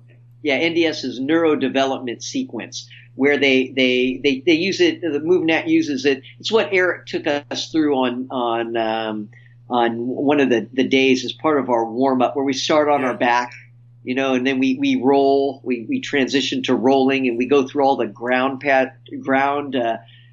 positions and transitions. From laying to sitting to getting up to standing and so on. And the crawling, I think rolling and crawling and getting up and stuff, man, you'd be surprised how that it does so much to wake up a young person's nervous system and activate their core strength. Yeah, and folks can listen to prior podcasts to learn more about some of that, like with Janet Oliver, neurodevelopment specialist. Mm-hmm. We get into some of the importance of that and some of the consequences later in life of traumas or injuries or things that don't happen.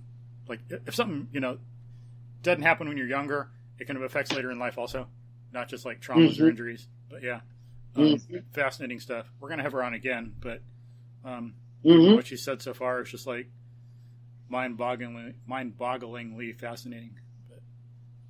So NDS, what isn't it also called? Another way to put it, is it natural developmental sequence or just neurodevelopment sequence?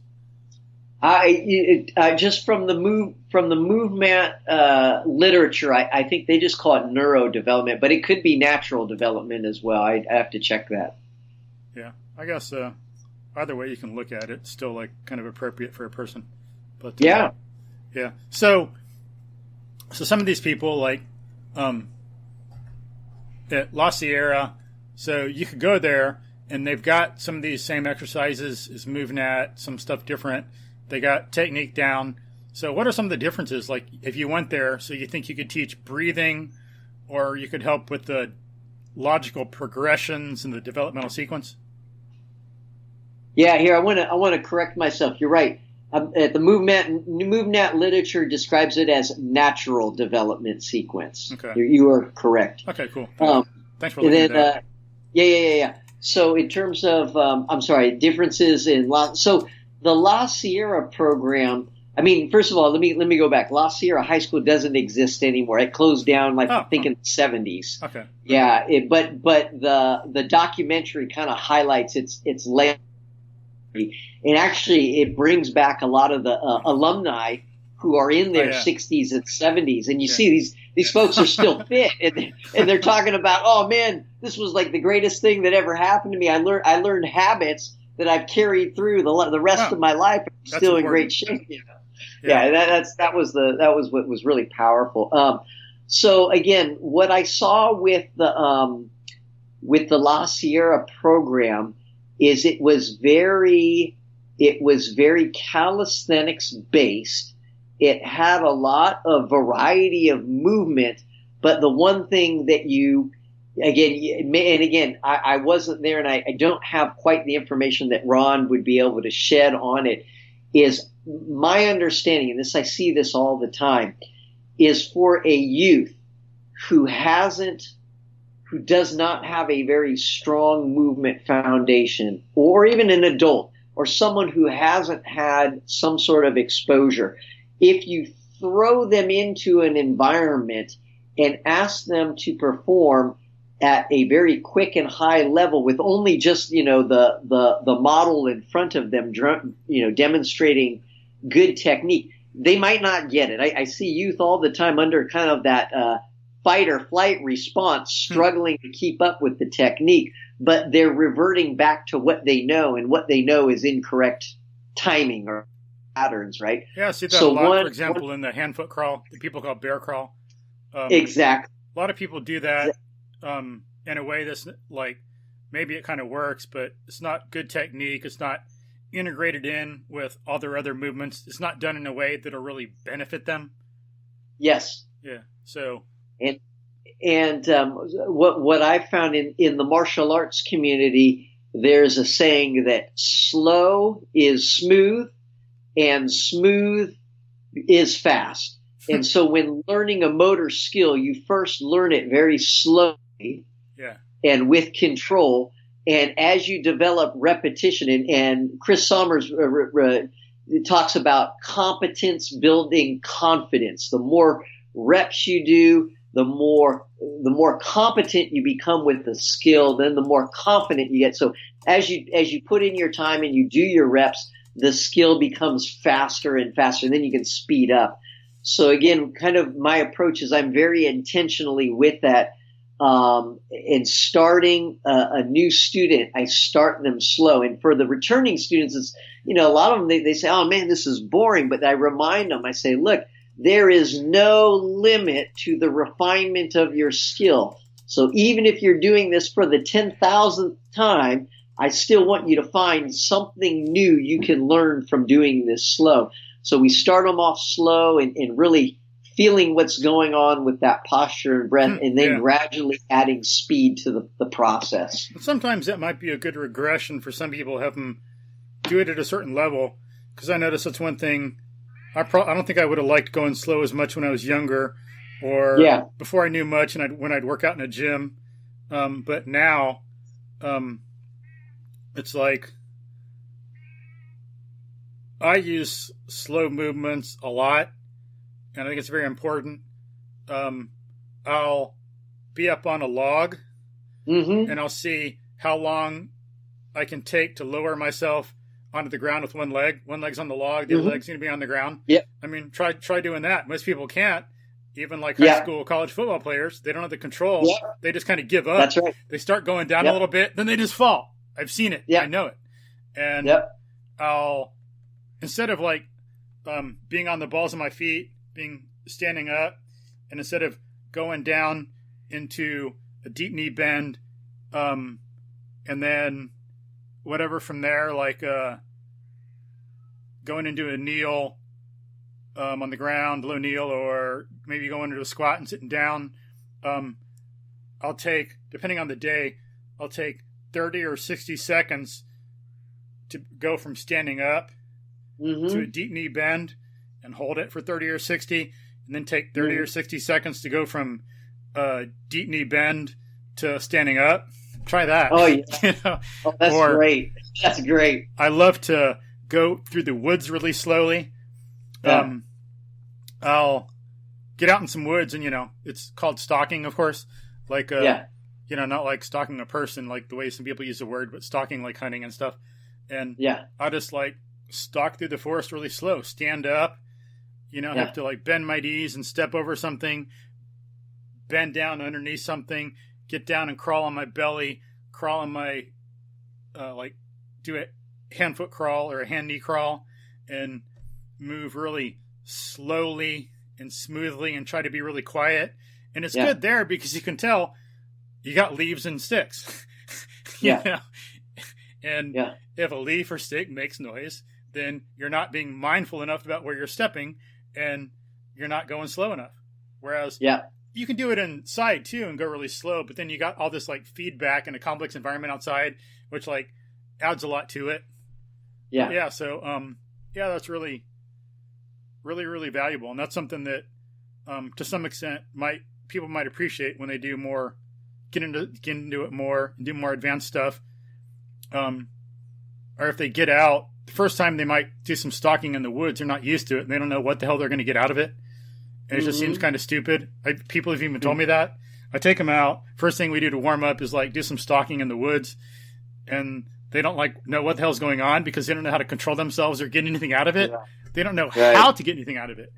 Then we do some other stuff, And then they can look back on it and, oh, okay, yeah, that now that we've done this other stuff and I have time to process, okay, I see like what I could have gotten out of it if I would have known better. Now I'm learning because I've been through it. You've guided me. You let me experience it on my own. Now I can go back and like start to do that a little more. Yeah. But, so yeah, that's really a challenge to like, and then you gotta, indoors it's all regular and uniform, kind of boring, but outdoors, very complex fractal environment.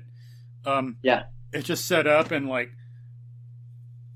slinking in between some trees and deciding where you're going to go and going under this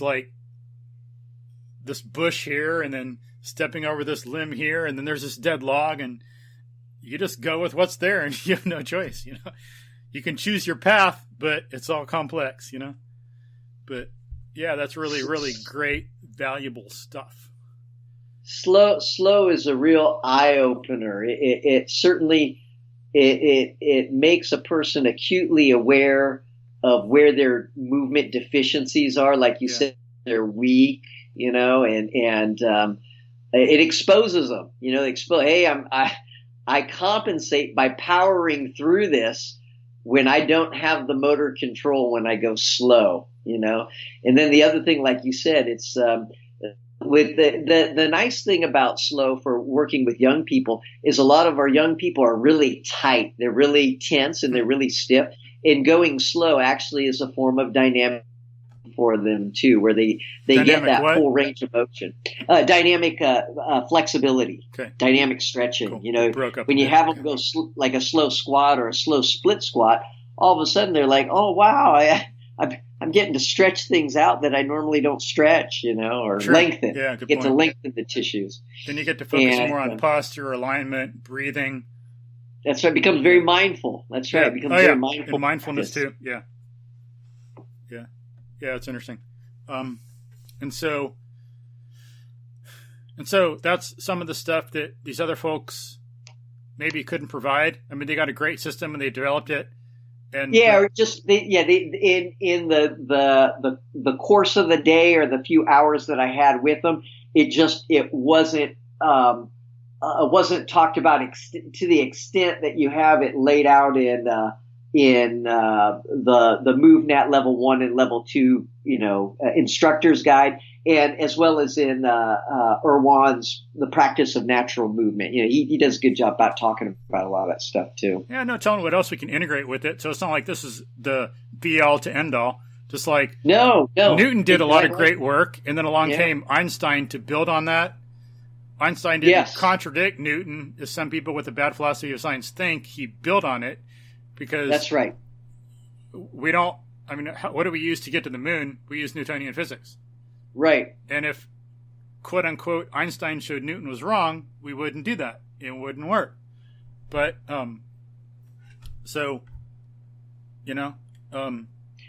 I'll put my caveat on this. It's like, whoever I'm working with, personally, Michael, I got to figure out, okay, who are they?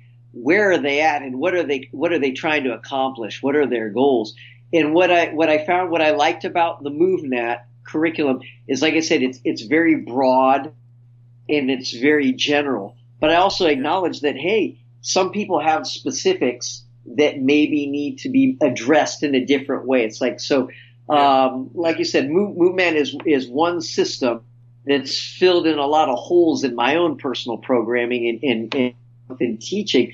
But so has all these other things that I've learned too. So now it's finding a way to present the material in a way that makes sense to the clientele that's seeking my guidance. Yeah, like I don't know if you heard it, but Janet Oliver in a previous episode talked about the effects that can happen to someone when they're an adult if the Moro reflex doesn't occur when they're young.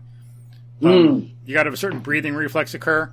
And if it doesn't occur when you're young, then people can be, when they're older, they can get easily upset, easily stressed. They can be sensitive to some things. And it's not psychological or anything that's going on now. It's because some like the more reflex didn't occur when they were younger. So yeah, there's an example where you got someone different. You'd have to have some kind of special like programming for them. Right? Like I was like freaking autistic or something growing up. I don't know. Never tested, but some like neurological stuff going on. So I think I take a little longer to get some things ingrained than maybe some other folks might. Maybe it's not that case so much anymore, but I know the MovNats helped a lot with the logical programming, and starting from the basis, including groundwork on your belly, on your back, crawling. It helps everything learn to, as some neuroscientists say, fire together and wire together. Yeah. So then you function moving better. From your core. Yeah. Pardon? I said you're moving from your core. Yeah. Helps parts of the brain start working again, working properly. So I know from my own experience, as I say, I think it's like MovNat, nothing but MovNat has helped that. Yeah.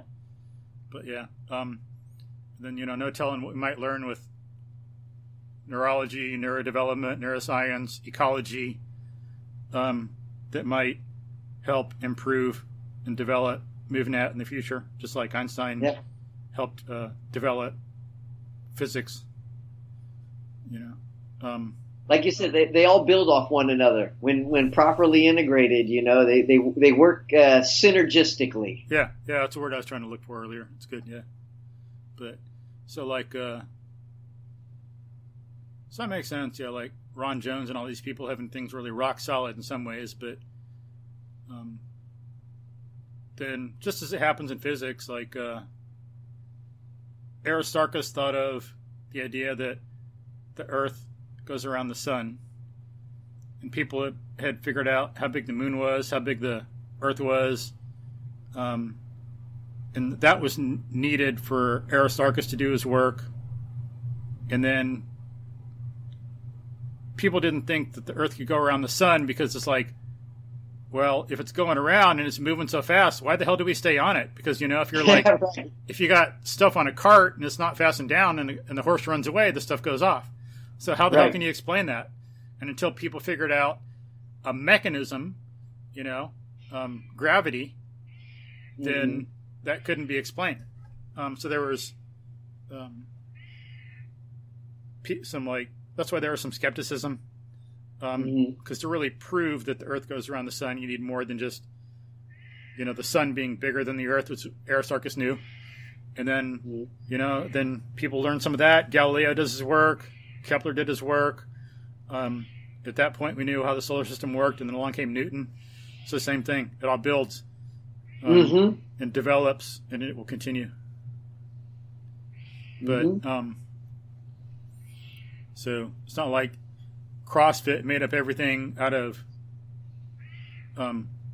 raw cloth or whatever the term is, out of whole cloth.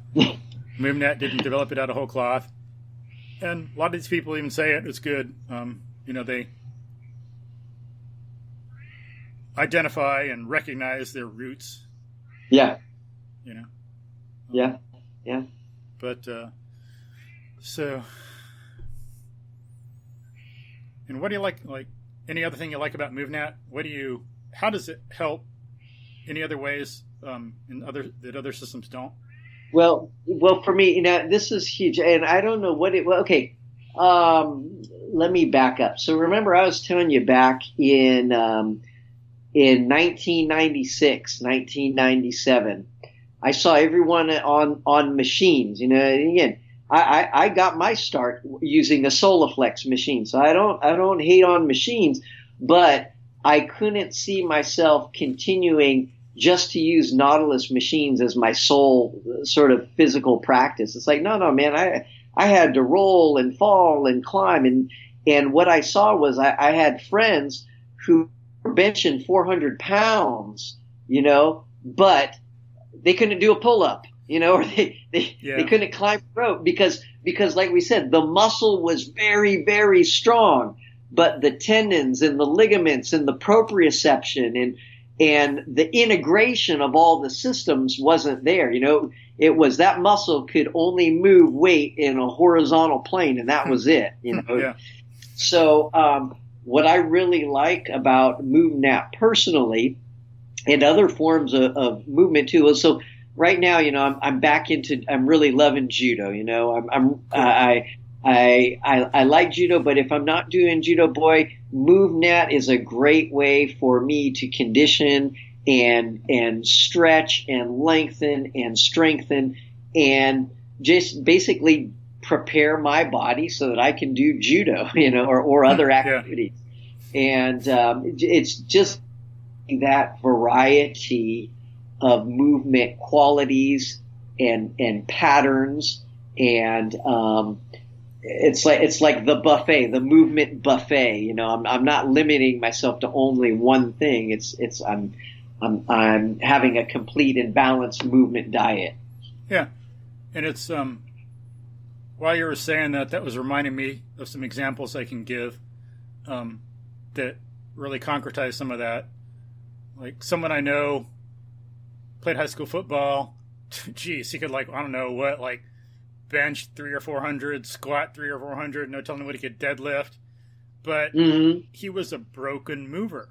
So I can do a hand-foot crawl, what some people call a bear crawl, backwards up the stairs. Yeah, he exactly. Not because his joints are messed up. He has bad shoulders. He cannot do it. Right. That's or right.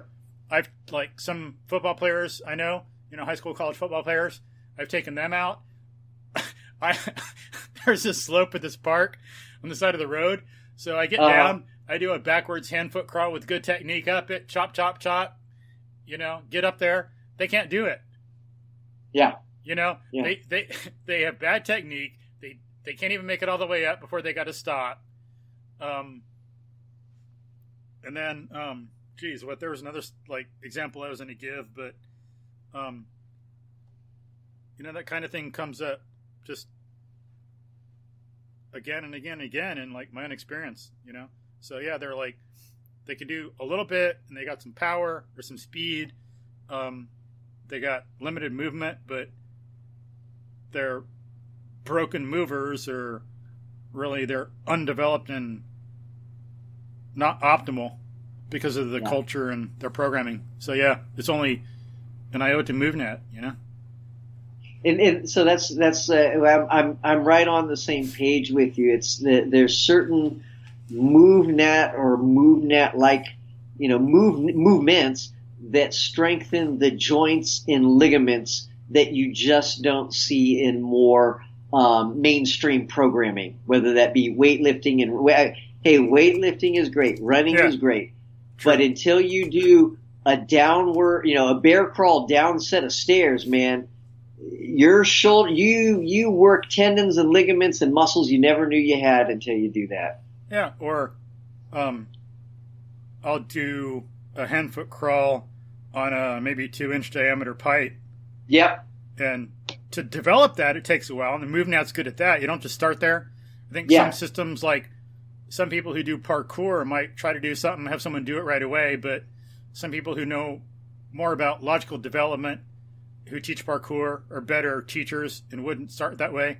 You got to start crawling and start on the ground and then go onto a 2x4 and do that a long time, like Coach Summer and some other people, the Olympic coach and others. They'll, from them I got the idea that you should do something like 300, 500, or 1,000 times before you ever move on.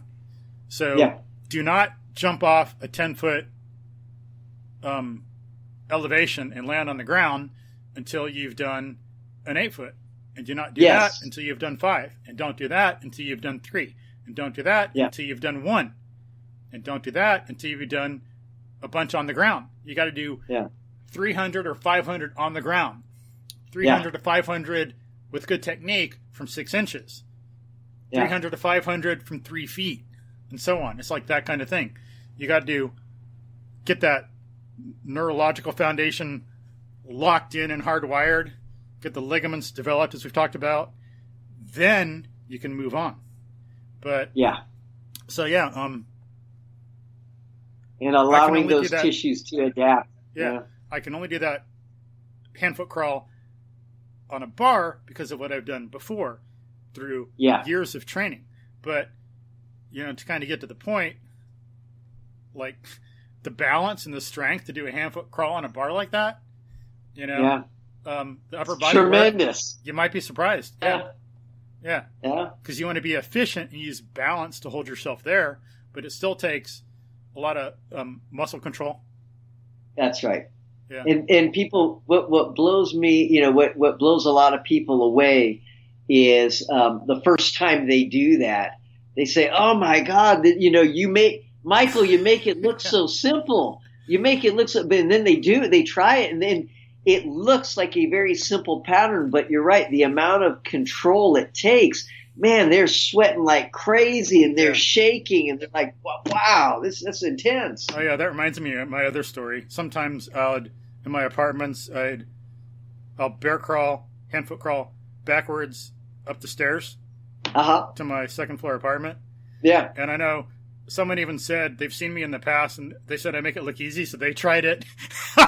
Mistake. Face plant on the stair, right? Yes. Please do not do that. Don't even try. Yeah. Please work your way into it. Yeah. But, so that's funny. But sad. It's interesting. So, yeah. Then I even came across, I think I've told some folks about this before, but I was out in the woods exercising where I usually go one day, came across some guy who was training for triathlon, I think. And teaches gymnastics. He's been teaching gymnastics a long time. But, I was talking to him about training. What are you doing? And I was curious. So I said, okay, well, how do you breathe? His mouth was open and his eyes were open and he didn't know what to say because he didn't know. Yeah. And never thought about it, right? Yeah. And no one's brought it up. So he's in a culture or he's doing something from some people. And, unfortunately, it's not something in our tradition as it should be, like teaching people how to breathe. Yeah. And it's important because, people can look it up themselves. I've seen websites by people who are experts about breathing. Geez, they say 50 to 70% of Americans can't breathe right. Mm-hmm. Everyone can breathe just like everyone can run, but very few can actually do it optimally and efficiently and well. Mm-hmm. It's like sometimes I go out and there's a lot of runners and they're making a lot of noise. Whereas the other day I was running some trails and I'm running along and I go around this bend, around a corner in the woods on this trail, and I look down and there was an armadillo. It didn't even hear me. Mm-hmm. I'm so quiet. I ran right by it and it kept its head in the ground, foraging, digging for worms or whatever. And its ears moved a little bit, but it didn't even know. You weren't loud enough to startle them. Yeah. So that was interesting. Then I tried to take a picture and that was a mistake because I got my cell phone's in a pocket and it's a zipper pocket. And I moved the zipper too fast, and it made a noise, and whoosh, then it was off. That startled them, yeah. But yeah, so doing things biomechanically correct is important like that, and that's the breathing. It's not modeled by a lot of movers or a lot of people, and it's like a tradition that's kind of been lost. We got to reintroduce. And I appreciate Eric when we did our level 2 with Eric. Oh yeah, MovNat level 2, man. He talked about that, and he said, hey, look, how his philosophy on that. I'm using breathing to control my fear or to enhance my performance, And I saw, oh man, what a healthy way to look at that, And he gave us techniques to practice and to feel for ourselves how it affects our body. Yeah. And I thought that was so useful. And again, it's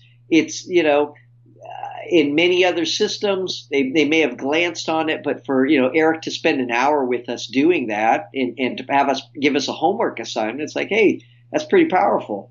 Yeah. And that's I think probably more and more Olympic athletes are getting breathing coaches too, since it's such an important part of functioning. Like that's one thing you probably know from judo.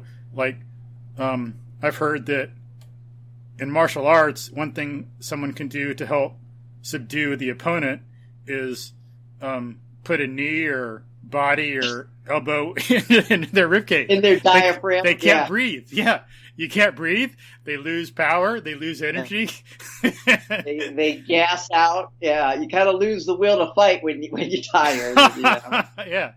So people can look it up, you know?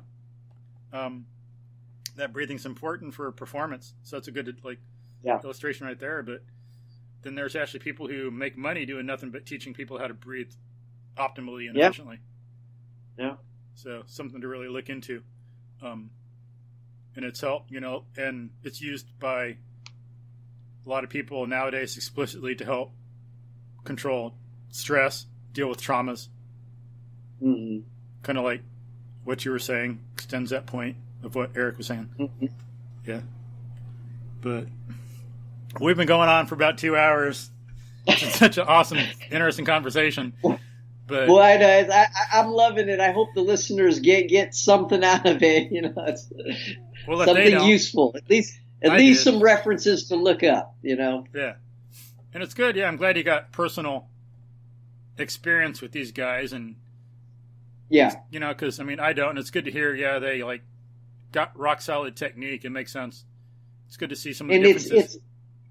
It's nice to see different, you know, meet different people and learn from different sources, but see principles, patterns, and principles that run through, you know, common principles that run through all these patterns, and say, okay, you know, I feel really confident in this because I've seen it with this coach, or I've seen it with this system, and I see it again and again and again. There must be something there, because it's so prevalent.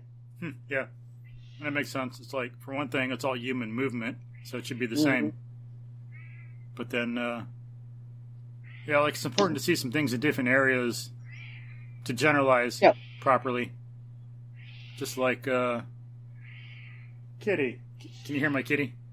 Yeah, I can. He wants to eat, so I guess another reason. He's hungry. Kitty.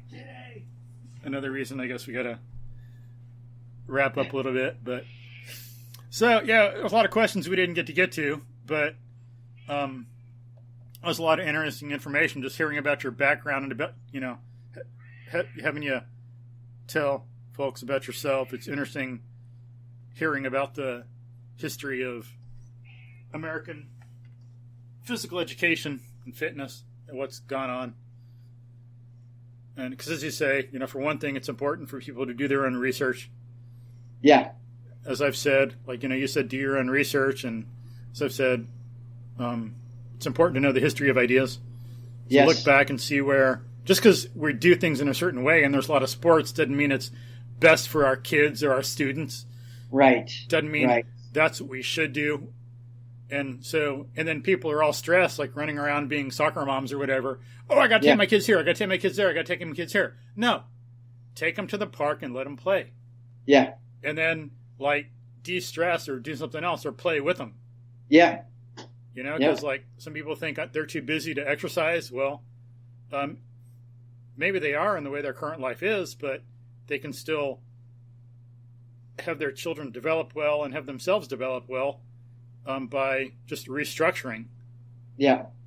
And doing a lot more things at one time, like whatever you want to call it, multitasking or stacking, as Katie Bowman calls it. I just like to call it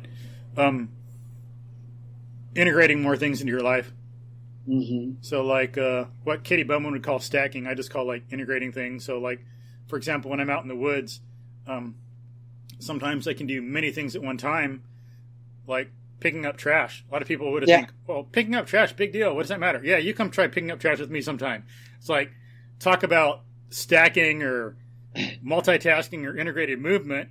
If I know you, you're jumping over logs and climbing under climbing up trees and stuff to get that trash. So it's not as simple. It's not as simple as someone would expect it to be. Yeah. So I'm like working on mobility, moving really slow, crawling, walking, crawling on my belly, seeing plants or animals that I take pictures of or tracks. So I'm like constantly focused on what's around me because I got to watch for snakes for one thing. That's right. I don't want to get bit and I don't want to step on one because I don't want to hurt them. Looking for birds, looking for hawks and owls and snakes, and identifying things as I go by, or getting a pile of trash and thinking, okay, there's this Sabal minor here, and it's a big one, bigger than these others. Okay, there's this American elm tree next to it, and this oak over here. So when I leave, now I know what to look for when I come back. Or I'm crawling along on the ground. Oh, look, I'm going by parsley hawthorn, a young one, and there's some like oak leaves, old oak leaves, brown here on the ground. Oh, look, there's some what's the name? Grape, not Mustang grape. Frost grape leaves on the ground here, just, like identifying nature, taking pictures, working on mobility, picking up trash, kind of like fully present in that process. Yeah, being mindful, right? So there's a lot to it. You can go out instead of like playing soccer and blah blah blah, and then you get the social activity by having your kids bring their friends, go run around in a park, play, do stuff like that. But if we just restructure things, then life will be less stressful. We're moving, so we're working out that stress, as we talked about earlier in the podcast. About that's one way that some animals do that. Move. Mm-hmm. It's almost thing I think about is when you're moving like that, it's there's that whole neurophysiological cascade that's happening internally, and it's almost like you're able to digest thoughts and emotions and feelings and process them through as you move. You're creating internal movement, which is kind of washing the system from the inside out. Yeah. Nice way to look at it. It's true. And if you're out in the woods, you got that silence. Mm-hmm. So it'll give new meaning to the old phrase that maybe a lot of people have heard: silence is golden. Mm-hmm. Go out in nature, and it's really, and then people are learning more about how it's really good for our brains.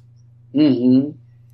Don't go out in the woods and play your headphones, blah, blah, blah, blah, blah. Just go out and learn to hear what's around you. Yeah. Like, I think Katie Bowman says when she's out in the woods and she's quiet, she's listening, she can hear ants crawl sometimes. Wow. When she's like, I think closer to the ground. Yeah. But yeah, so it always puts a smile on my face when I'm outside and I hear the birds chirping, because I know, hey, if those birds are chirping, they feel safe, and if they're safe, then I know I'm safe. Yeah, good point. Right. Yeah. So anything else you want to add about MovNat, or recommend it to folks, or how it can help?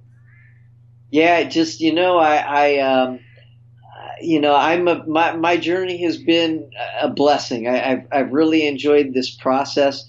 There's so much out there. I think it's important for people to find, to look at other people around them, or find role models.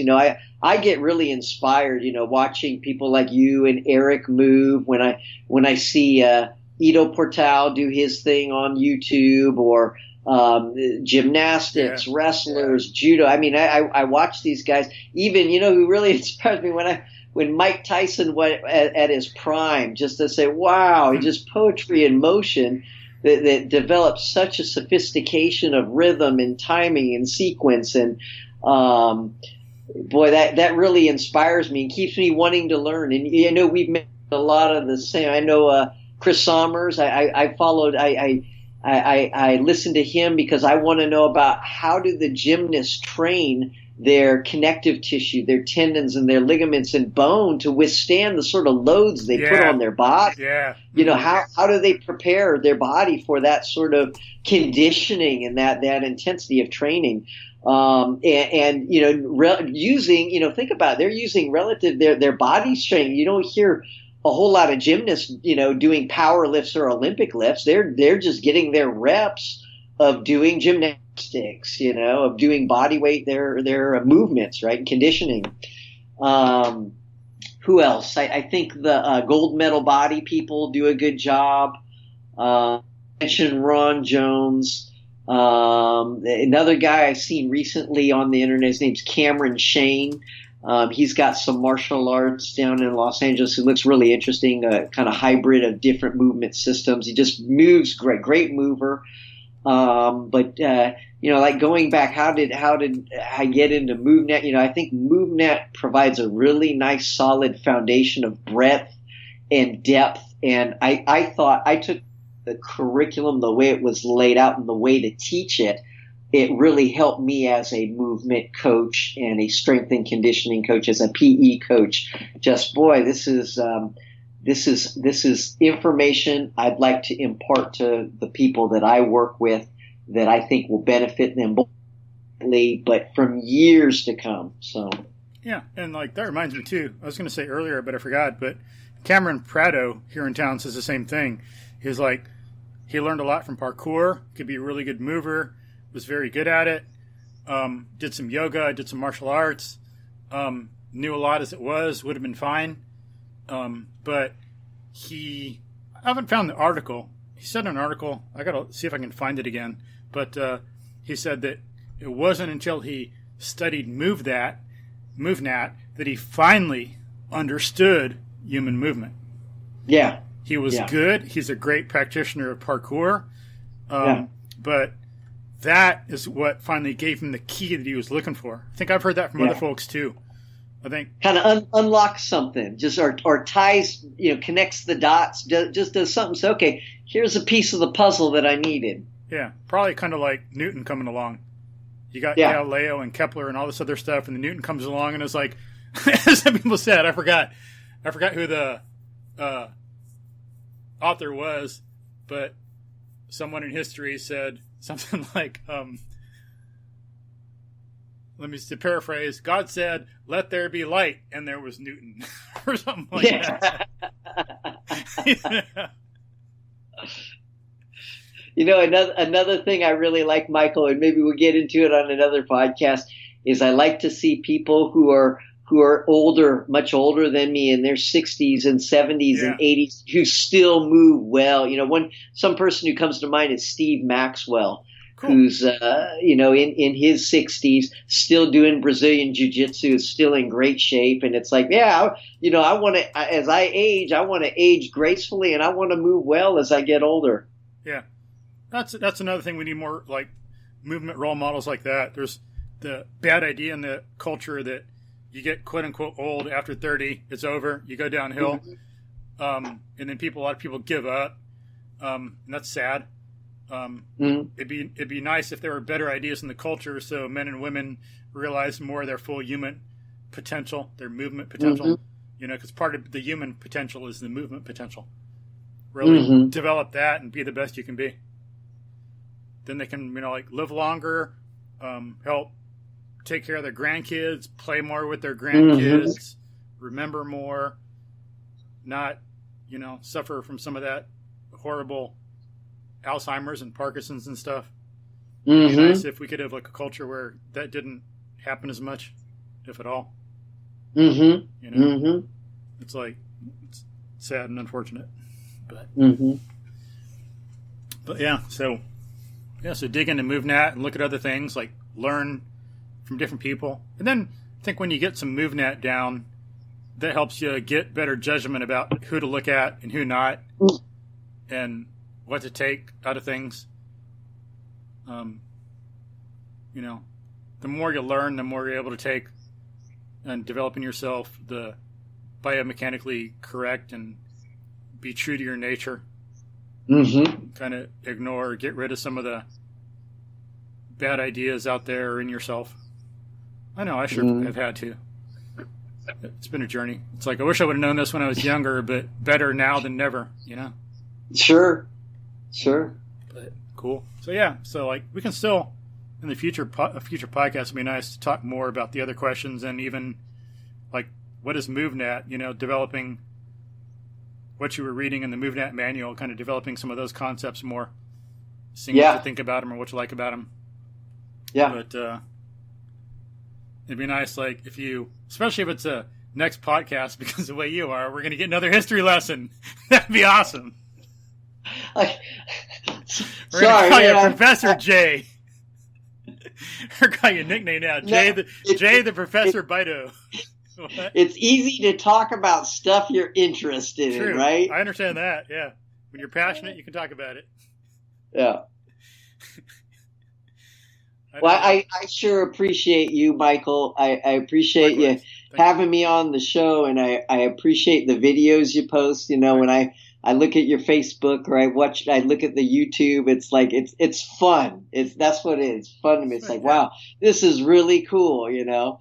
And you know, you're getting ideas out there to people, and I think it will only benefit them. Cool. Thank you. Yeah. So hold on a second, Jay. Let me talk. I'm going to tell folks bye. And now I'm going to look over some show notes with you if you got some time, and you bet. Make sure I got some names right. So when I say bye, don't hang up. I'm just telling folks bye. But yeah. So. Oh, you want me to where they can reach me? You want me to give them my email or yeah, we can put that in the show notes. It's better because I don't people might be driving around or something and they can't write it down. Sure. I sure the hell don't want to contribute to an accident, having people try to write it down. So I put that stuff in the show notes. Yeah, I'll give Sounds good. We'll put contact info and maybe a bio in there. And so, yeah. So people around the country, coaches, college, high school, remember, Jay can help you out. It's like you got a great program, but we can always improve, and we should. We should care about our athletes, the job we're doing, because if they function better and are healthier, it reflects on us. So, you know, you're at some college, you're a head coach, you can get Jay there to help develop your volleyball or football or track program better. Your athletes function better. They're healthier in the long run. That makes you look better. So, you know, and it's good for your athletes, and it's the people you care about. It's in everyone's interest. So, we'll put information there. So, individuals, coaches, school personnel, whatever, you can contact Jay for consulting or some information. So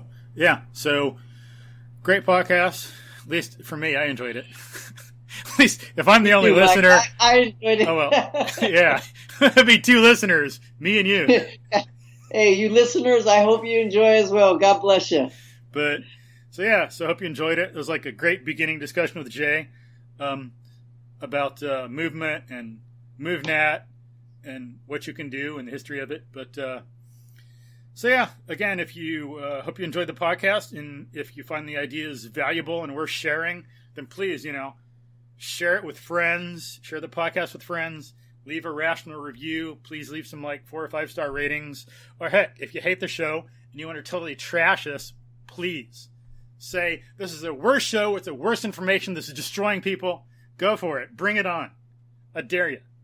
But,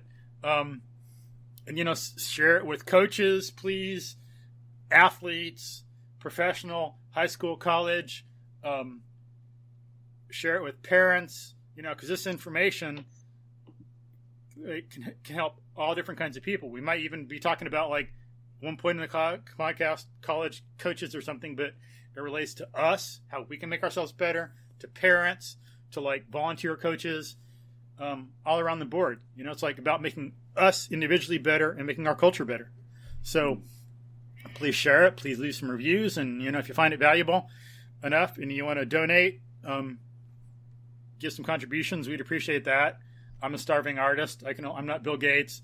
I can only afford so much. So if you want to help us get better microphones, help Melanie get a pair of headphones, help us have better software, we could maybe have shirts for the podcast, have stickers, coffee mugs, or something like that. If someone can like design something like that, get something set up, we can get that going too. I'm only one person. I can only do so much as it is, especially for Jay. He's such a jerk. It's probably going to take 10 hours to get these show notes. Usually it takes like 5 or something. You know, it's like writing up the show notes, putting the stuff there, editing the thing a little bit, you know, recording the show an hour, like 3 to 5 hours for show notes. Then I got to prepare beforehand. But for you, all this history, I'm going to like write a book. Jeez. I hope you make a ton of money. Yeah, like zero. But so yeah, if you could donate and help out, it would be great. We'd appreciate it. But again, thank you for listening. If you have any questions, let us know. Write to Melanie and complain that she wasn't here on the show. You need to listen to my ugly voice. Thankfully, you don't get to see my ugly face because it's not a video. But anyway, hope you enjoyed it. And we'll be talking to Scott Harris about science next. That'll be from me later on today. You get to hear it later. I got an hour and a half to go. And so appreciate it, folks. Thank you. And we will talk to you all soon.